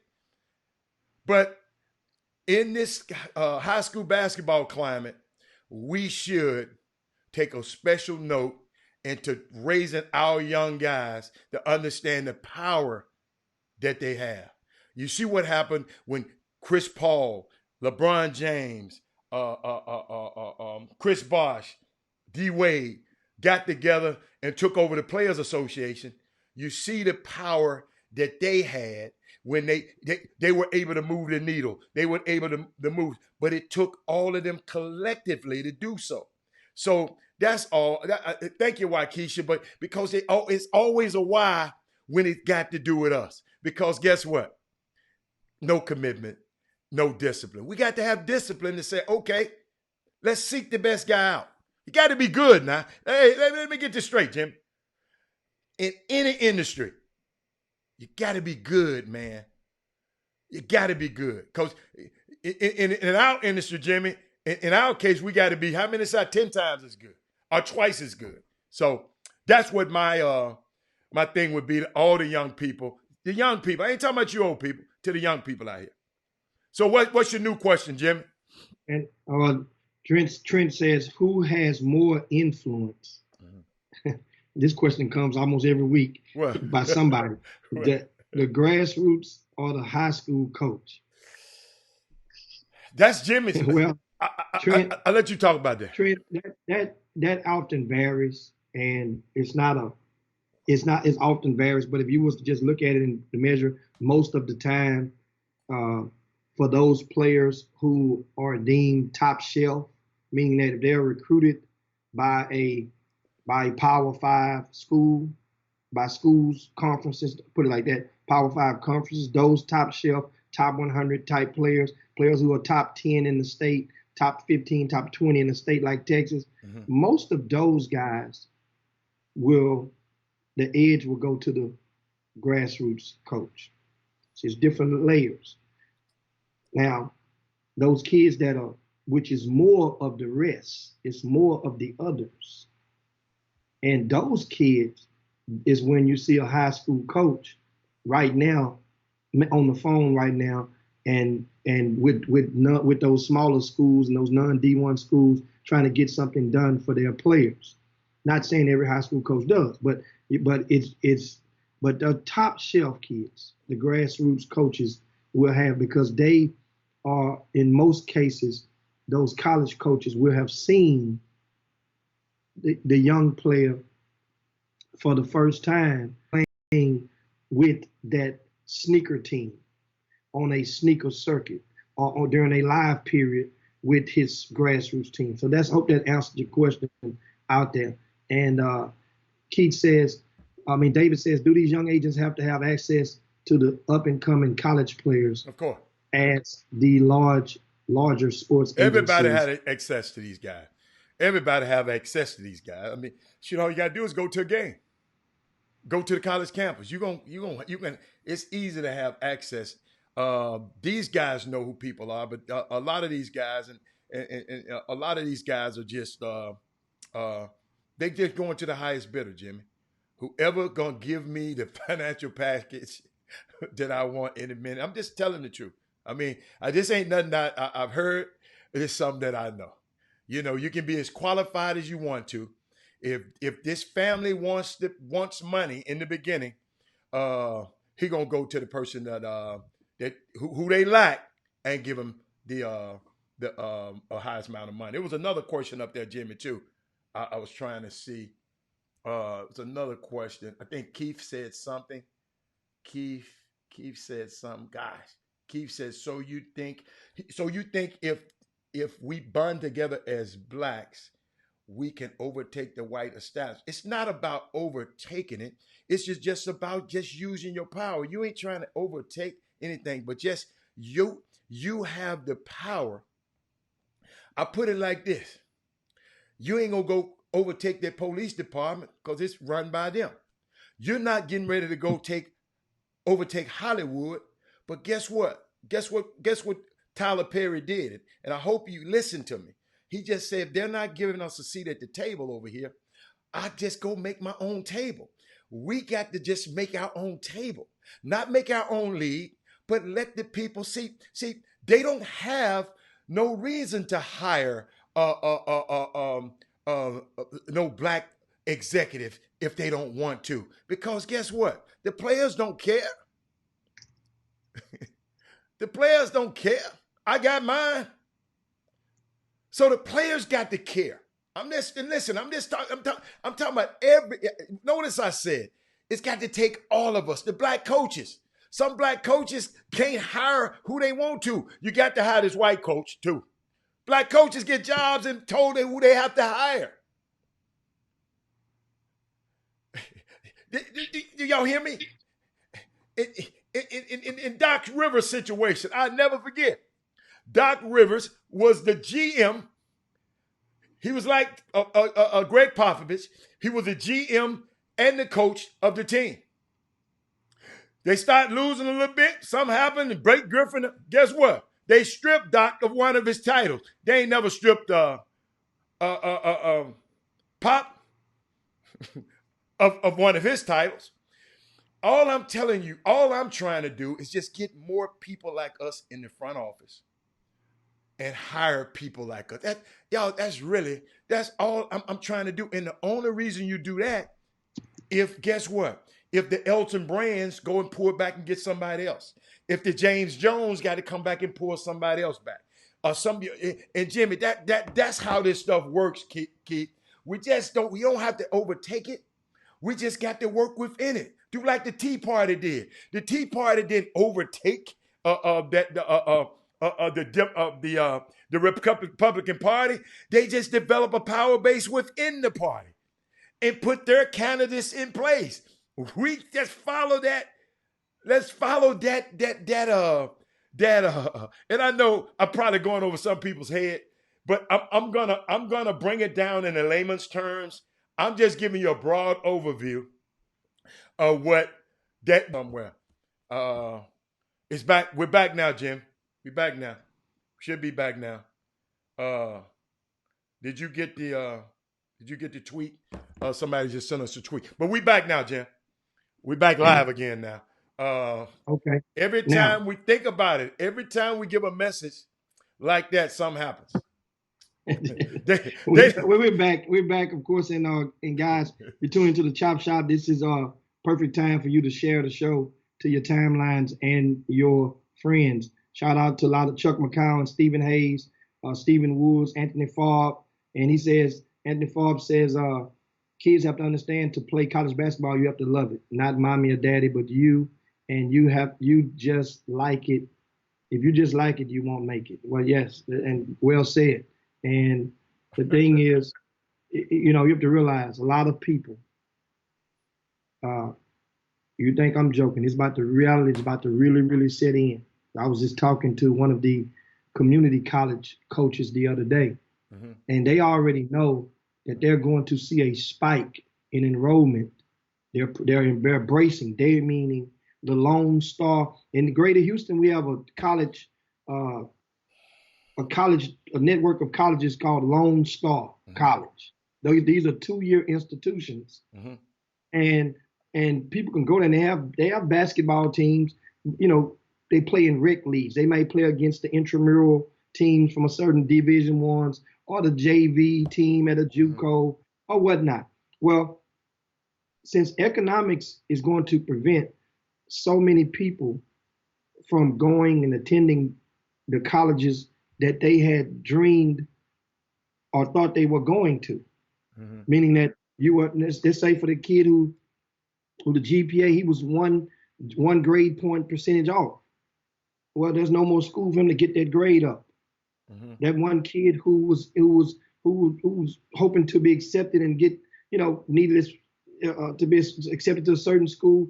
Well, economically, mom or dad had to tap into their 401k, or their annuity. And economics is going to take a place. So it means now things will have to change. Now, why I bring this up is that a lot of people out there you will see this wave where they will start stressing because economics is taboo in a lot of our houses. We don't want to talk economics with the kids, thinking that because back in the old days, that's how it probably went with a lot of us. But truth be told, I think economics should be talked about with your kids once they become 16 years old. Of course it should be. And that's the whole thing.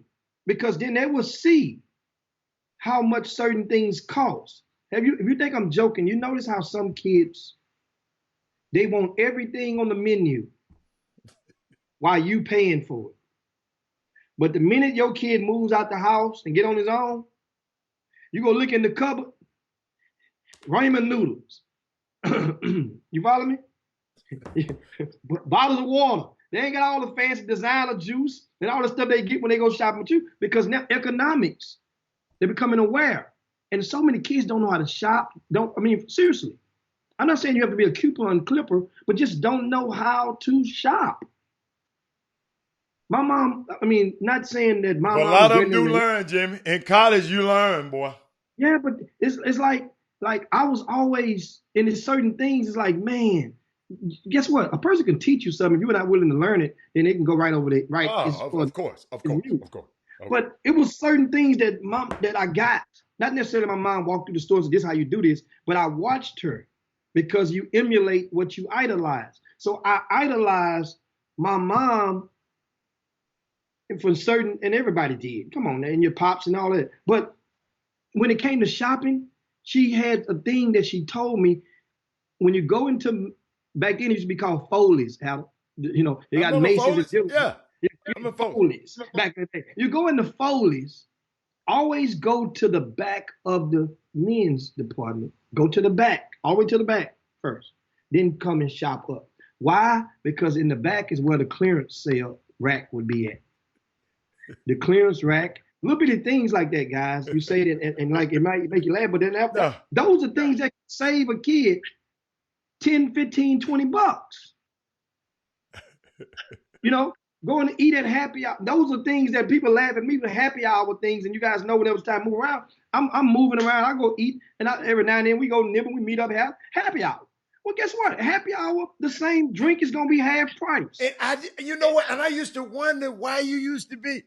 Yeah. But that's good. I mean, wait a minute. What was the something we just talking about? Economics, teaching kids economics, right? Economics. But what about economic empowerment? See, we can teach them economics, but then if it's just, dude, it's just so many things that's in my head, because I'm watching this. I'm watching how this pandemic is affecting a lot of industries. We not teach our kids sometimes that learn how to make a living instead of getting a job. You follow me, Jimmy? In this pandemic, Jimmy, let me tell you something. In the pandemic, my yard still need to be cut. You follow me? In this pandemic, it's a lot of things still need to be done. So but we teach them. We got to not just always teach them how to get a job, just teach them how to make a living. How to make a living. When all of this stuff drops, when all of this stuff is off, who would have thought the mighty NBA would just stop? Would you think in a million years, Jimmy, that the mighty NBA would just stop?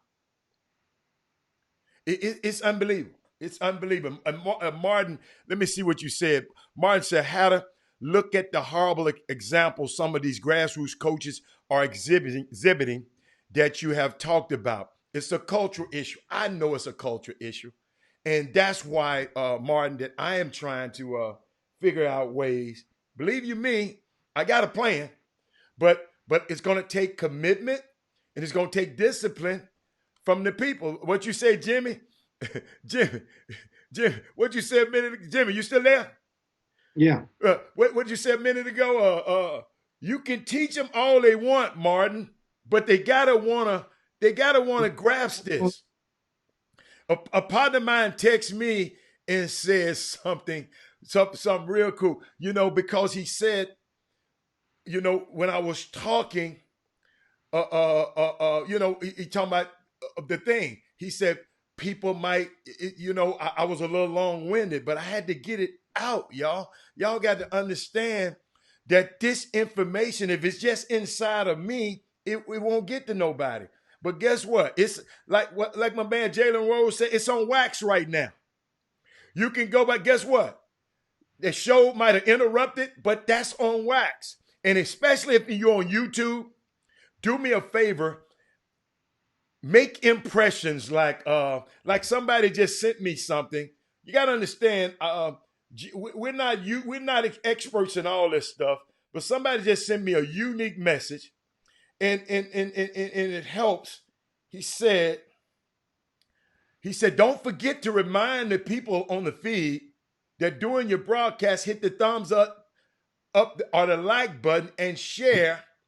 You want to do this at least 5 to 8 times during the broadcast. Jim, this is an internet where he just watching the feed and saw this. Always hit the thumbs up and want to see more people remind you, and more people will be reminded and are likely to share. Jimmy and I never gave y'all, if he didn't care enough about this message, he didn't have to call and give me this information. Like and share it.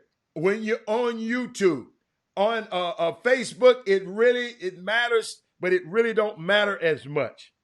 But on YouTube, those impressions mean a lot on YouTube. So thank you.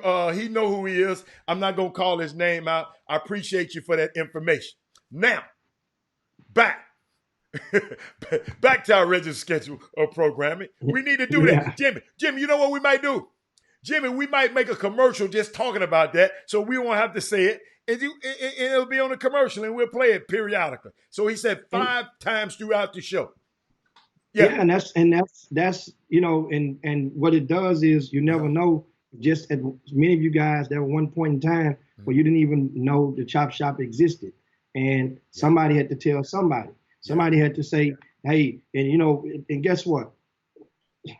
I mean, there's enough good content and enough of you guys who are watching who are wise enough to share dialogue, which makes the Chop Shop very, very, very valuable throughout the middle of the day.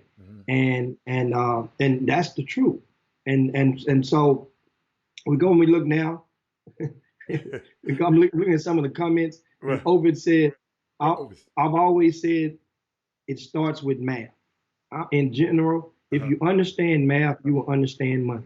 Our people don't understand math. You don't understand economics unless you understand money. And it begins with math.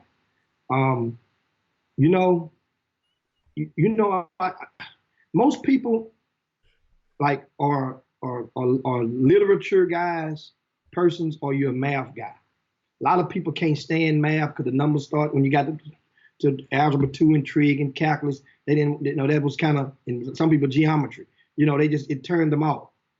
And some people with English like me, I tell you guys all the time, I could not stand the literature. Now, I love the grammar part. I used to crack A's all day long in the grammar part. That's why you guys will see now I write above average for a guy, and even my penmanship, that come from my mom being a school teacher and having to write on the chalkboard early in the morning some days whenever I was in elementary and learn how to write pretty good. So that people always tell me, man, you write like a girl. But that was a compliment back in the day. Write like a girl because girls normally wrote with all the loops and all that with the cursive writing. So, but understand, math, indeed, I do believe that. But one of the things that made math easy to me was when it got to decimals. I didn't wait the teacher tell me. They had to tell me to put a dollar sign in front of it. I had my own dollar sign in front of the decimals, and that's what made me just master decimals. And it was so easy, and other people were struggling. I'm like, this counting money. So yes, I can see the correlation to if a person likes math. It's like in angles. If a person is good with angles and they're good in geometry, and you can tell them they know how to work angles, that's a sign. Don't mean you're gonna be a good basketball player, but that would mean if you're on the football field, you those angles will apply when you playing a free safety, you playing cornerback, you playing it. Those angles will come up. You playing point guard, you playing defense. That stuff does have a correlation, in my opinion. Some other comments that we have on here. Boy, I'm looking at them. Boy, they've been. Hey. Anthony Forbes say, would you pay to go play basketball for $15,000 a year with a student body of no more than 2,000 people in the middle of nowhere, or go to TSU, Sam Houston State, Prairie View, or state school for $2,500? That's Anthony Weston, isn't it? No, Anthony Forbes. And network. That's an option. I mean, that's the whole thing. You have to realize. I don't understand what he's saying. Well, because some people, I guess, would be willing to, would more rather go and pay that money. If they have it, then that's on them. Pay the money to play back. What you mean? To go to one of the smaller schools. And pay. And you pay. Go to the school. Yeah. To play basketball. Everybody don't get the same degree of financial aid. Okay, so, I got you. Okay. At those non-Division I schools, rather than going to the, everybody doesn't have the same views and thoughts toward HBCUs, and that's the thing. Even though Sam Houston State is not HBCU, but that's a school whereas you get the good mixture. You know, they ain't HBCU, but some days it feel like it if you're on that campus. I remember, you know, when I was in college, we rolled down at Huntsville several times, and it felt like it. Yeah, that was my first time seeing a Kurt Wayleman concert was at Sam Houston State University. I didn't know nothing about that type of music. You know what I'm saying? Back in the days. But you didn't know nothing about jazz, Jimmy? No. I mean, when I got to college was when the Kenny G, George Howard, Earl Klugh, that phenom, that era was just, you know. So Miles Davis, that was a different type of jazz. Yeah. You know, and if you didn't have a dad in the house like I did not. Yeah. Then my mom was playing Al Green in the house and OJ's and her favorite was Lou Rawls. That's what I would get. Oh, yes. My mom back in the day. But Dexter Wade says we need to make entrepreneurship and economic value part of the culture again, like during segregation. Yes, but that's the whole thing. We got to and so the people, it's easy to say each one teach one, or go and take care of your house, or go and do it on your own and teach yours. But at the same time, you know that it works, the system works better when you have people of abundant influence that's wielding the wand and are able to go and enlighten and educate multitudes at the same time. That's why a lot of the times we look over and you guys are watching, but people don't want, that's the whole thing. A lot of, me personally, I may feel like, or you guys may feel like I'm hard on the grassroots coaches. Well, because during this time of the year, they yield the majority of the influence. But Jimmy, evidently you hadn't been hard enough on this culture in the past, because this culture is still terrible. We still got. I don't think you've been hard on them. I don't think. Yeah, I don't think you've been hard on them. Because that's the case. People wouldn't still be doing stuff we the same see old going stuff. on. Yes. The same, and people study watching it go. Yes. And that's the whole thing. You watching it go. Remember back in the days. Put it like this. Remember back in the days, if you did something, your neighbor would stop you and say, oh, you stop, go pick that up. You just threw that ice cream cone down. I mean, that wrapper down in front of him. Pick that up right now. And then you pick it up, and guess what? No big thing. You got morphed right then into, because the community, the neighbor. Now, because there's no assurances, you're not assuring. Hell, even right now, how many of you guys have went out and in the past 3 weeks of being sequestered, how many? I know everybody's been cooked in abundance. How many of you guys have taken something to one of your neighbors? I mean, just think about it. I took grocery, but I put it on the porch. I put it on the porch. I didn't go in. You see, and I'm not meaning to embarrass nobody. No. I'm just identifying. But Jimmy, you don't supposed to go to other people's houses. That's your neighbor. Your You neighbor. still don't supposed to go there. I didn't say go in their house. Yeah, you can I set didn't it say go in their outside. house. Yes. Miss Oh, yes. Jacobs lived right across the lot from me. Hell, I went out caught Miss J. We had too much. What I gave over there first time? First time I think it was barbecue, some ribs. I ain't went checked on mine. I put my gloves on and gave him. The daughter came outside and grabbed it back. I'm not saying that this was 2 weeks ago. My neighbor's all right. Then the other day on what day is Tuesday? Might have been Friday. My neighbors need to come check on me. No, I mean, but those are the things that we complain, but we know we're not doing anything moving the needle towards pushing you and your situation, making your situation great again, or whatever you want to call it. We know that. You guys know that. So that's the thing. Look what Stacy just said. Stacy, I don't know. Tell me what you're talking about, because we know that. He said, I guess it came in and said, Mr. Hatter, people don't listen, man. People always have a comment on something, but don't know or care about following through on that comment and trying to do something about it. And I totally agree. And that's when I said, when we just got to have these two words I want stuck in y'all mind today: commitment and discipline. I know I gave y'all a whole lot, but guess what? The next thing I give you on the plate, I'm just gonna give you little pieces. I just gave you the syllabus now, and now I'm gonna break. Jimmy, you know when you first see that syllabus, you say, "Oh my goodness, I got to do all of this." And Stacy, we'll break this syllabus down, and guess what? It's gonna take guys like you, the guys in Dallas. It's gonna take all of us, man, to just understand the power we have. That's all. I'm not trying to tell you, and excuse me, y'all, and I'm not worried about, because you used to be in power and you ain't in power no more. I ain't worried about that. If you can bring some to the table, let's sit down and let's make something happen. That's all. That's all I ever say. And guess what I realized? Everybody is not gonna go on this train. They're gonna be sitting out. You know how the train move? You know how people be sitting and waving at you? Some people just gonna be waving at us. But it's all right. It's all right. But and Jimmy, he said you live in our community. Some of us don't live in a community that we're staying. Yeah, I don't live in a community that I grew up in, Jimmy. So it's a lot different in my community. I don't live in that community no more. It's a big difference. But either two things happen no matter where you live at with your neighbors. It's either a big you get along difference. with your neighbors or you don't. No.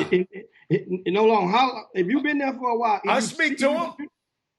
I ain't say speak to them. I say you get along with them or you don't. Yeah. Many of you guys know. Trust me, I've seen situations. I've had neighbors, the neighbors from hell, on one side, on the other side before. I've had that, and then I've had, now Miss Jacobs, she's been there for 40 years on the other side. So that's different. But on the other side, oh shoot. But at the same time, there's people that live in that other house now. Just last night, I go to the edge, get the mail out the mailbox, and I spoke to them. They were outside barbecuing on the front, in the front. Spoke to them and went on back in. But that is good. That's your experience. Everybody don't have that same experience. But it comes with speaking. Yeah, everybody speak. Nobody. I don't think nobody's saying they don't speak. I know. I'm just saying I don't. You've never had a neighbor before that didn't speak to you? No, all these people over here speak. I'm just saying you've never had a neighbor. But Jimmy, I have to watch that because I don't speak. I'm the man that don't speak. Put it like this: if your neighbor moved, let's say for example, if your neighbor moved out, another moved in next week, and that little kid all of a sudden he look like he's maybe about 6'4", and you see him outside dribbling a basketball, and you see him he cut, and all of a sudden he jumping out the gym, and you say, "Where y'all coming from? We just moved him from Tennessee." You know what's gonna happen then? You're gonna get to talking to that neighbor. You're gonna get to talking to his parents, and y'all gonna have a rapport. That's what happens. And that's how it goes. Then they say, you see little daddy come, hey man, come on, I got some tickets for you to the game. Come on, or if he play good enough, that means we got something in common. Know what you're gonna say? You're gonna call Stephen Wood and say, Stephen Wood, I got one just moved in. You sure have. He need to get him in Rolling High Tower for Shadow Creek in it. That's what you gonna say. That's how relationships go. but anyway, guys, we are up. This is a good day, man.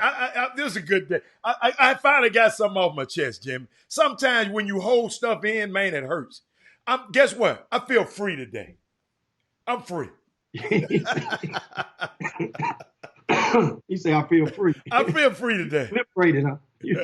Now, before we got 2 minutes. Go on, do your thing. No. You do your thing because actually, I can't tell you 2 minutes. 1 minute and 30 seconds. You need to get something off your chest as promised about Floyd Mayweather and his daughter. You say you had something on your chest. No. I didn't really. Somebody said it on the Facebook feed. No, I just don't understand, man.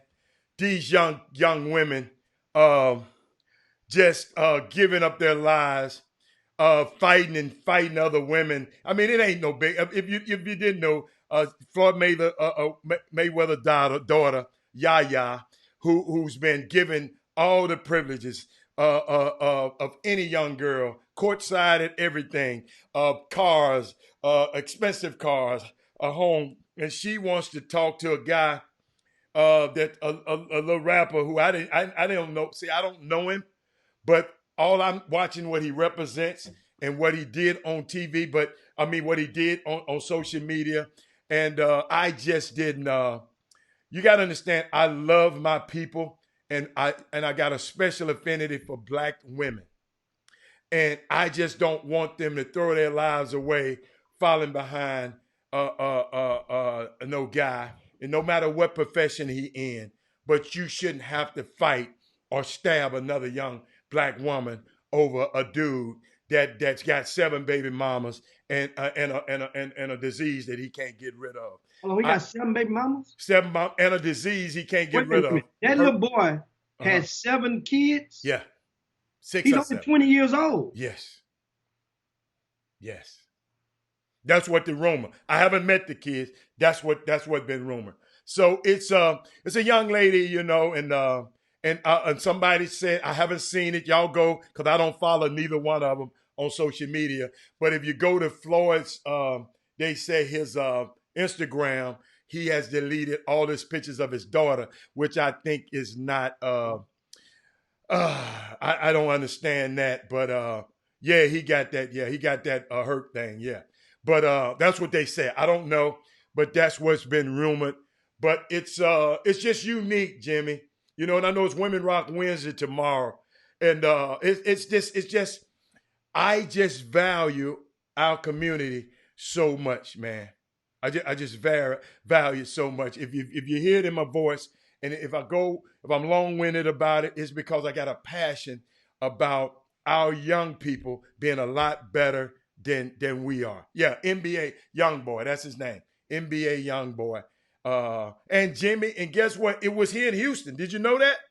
I just learned that on last night. Out in the Cypress area. I don't know who NBA Youngboy is. Yeah, I don't know nothing he's saying. You guys, I've never heard of his name before this week. But Jimmy, let me tell you something, fathers out there.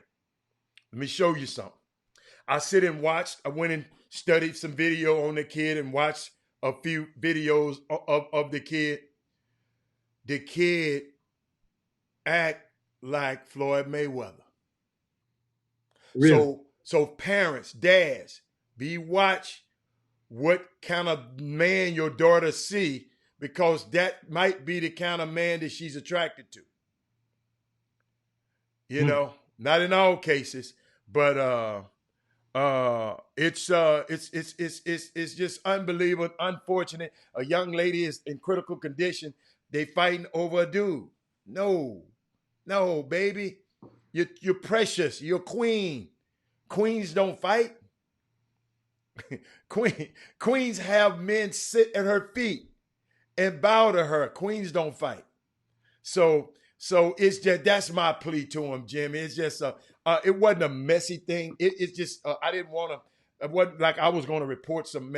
It's just I just don't understand a young woman who's been given so much, and this she rather throw her life away, running behind this guy, and it's unbelievable to me. Man, that's pretty much it. Give a shout out. I see I got Ed Mishaw on the feed in the Boom Boom What's Room. up, Ed? Ed Mishaw's up in there. You guys make sure everything get the grooving back in gear out there. Make sure you go and stop by the Martini Bar over on Alameda in the shadows of downtown. Yes, That's Ed Mishaw's place. Great ambiance up in there. And I also see Slim McDaniel said that little boy got the herpes. I did not know that little boy had 7 baby mamas or even hell 5 baby mamas. Goodness gracious, he's 20 years old, but at the same time, Jimmy, they might be having him right. Jimmy, come on now. Hey, it's possible. He gonna have Dwight Howard beat him. Dwight Howard can.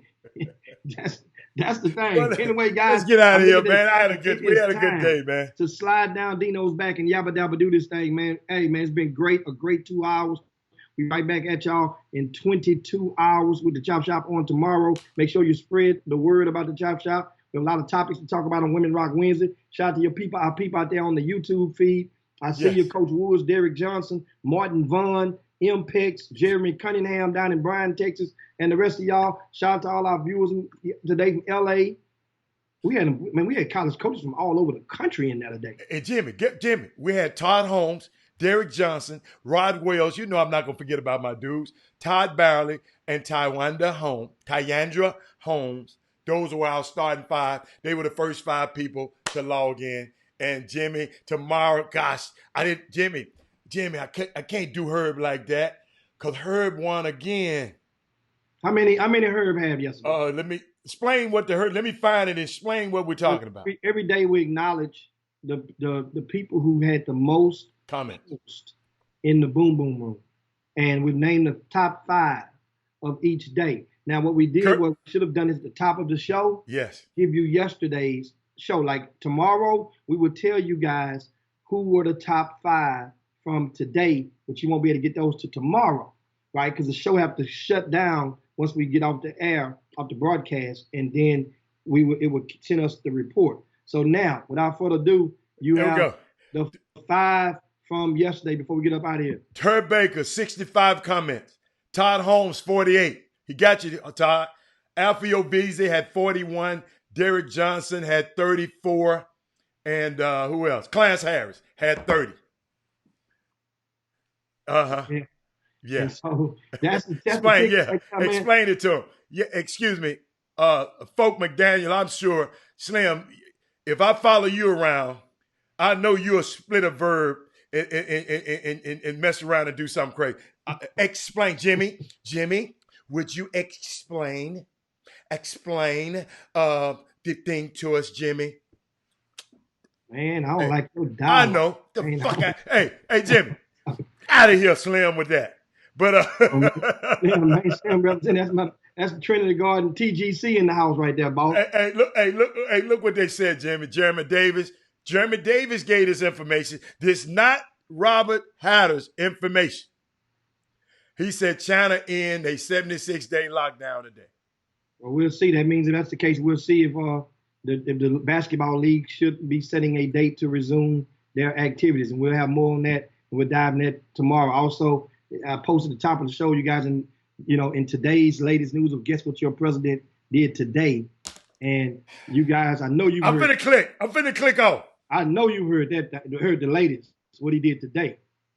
It's been reported that drug.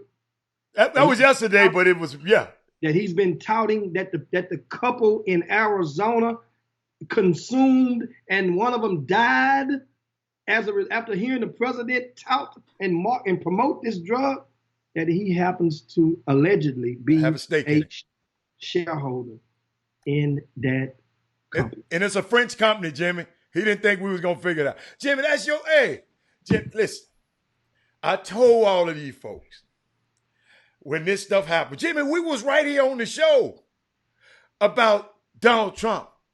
Man, he a billionaire. He gonna make all us billionaires. We gonna be at the first black big. Jim, And then he said, Chris Charles talking about what we think about the MLB. We'll say the MLB for guess what? WRW. Women rock women. I mean, of course, the Major League Baseball and their proposal, and I had it on the docket to talk. We'll share that tomorrow. We allow us to fill the gaps with tomorrow, and I have my thoughts on that as well. And of course, guess what? If they don't play, they don't get paid, guys. So Major League Baseball. Yeah. If they don't play, they don't get paid. Yeah. It ain't like some of the guys in the NBA. They were trying to finish a season. Yes. In the NBA. Different. This season hadn't started yet. It hadn't started. Yeah. So guess what? If they gonna play a shortened game and play double headers with 7 innings of each, them guys, and nobody there, and the players gonna sit in the stands instead of the dugout, electronic umpires, they ain't no problem with that. Jimmy, baseball can get away with it though. Only thing is that pitcher be spitting on that ball. Well, the batter ain't for to touch it. No, but the catcher will when he has to throw it back. Catcher got to have a glove on each hand. Probably. But that's gonna be something different because how you gonna throw a man out of second? That ain't the same fabric. But that was a good question. Hey man, Jimmy, you know what? I cannot believe you're bringing up Trump, and you didn't say anything about he said this was a hoax a long time ago. You was with him. This a hoax. This ain't real. You weren't with him, but you kind of said, man, this can't be real. That's a boy. No, I didn't say that. With him, I can take it. I can go and take the other side of the fence, but I ain't gonna be able to take that. You ain't agree with him. This dude right here, man. I'm all I can do is just tell people, hey man, look, just be easy, because the more you antagonize his face, then you're understanding what's going on. Remember, they are just wait till you go to the polls. That's all.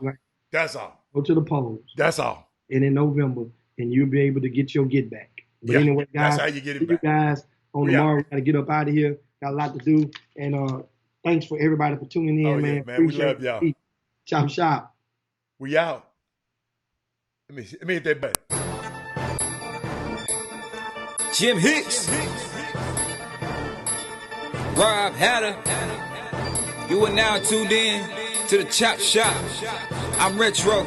Let's get it. We in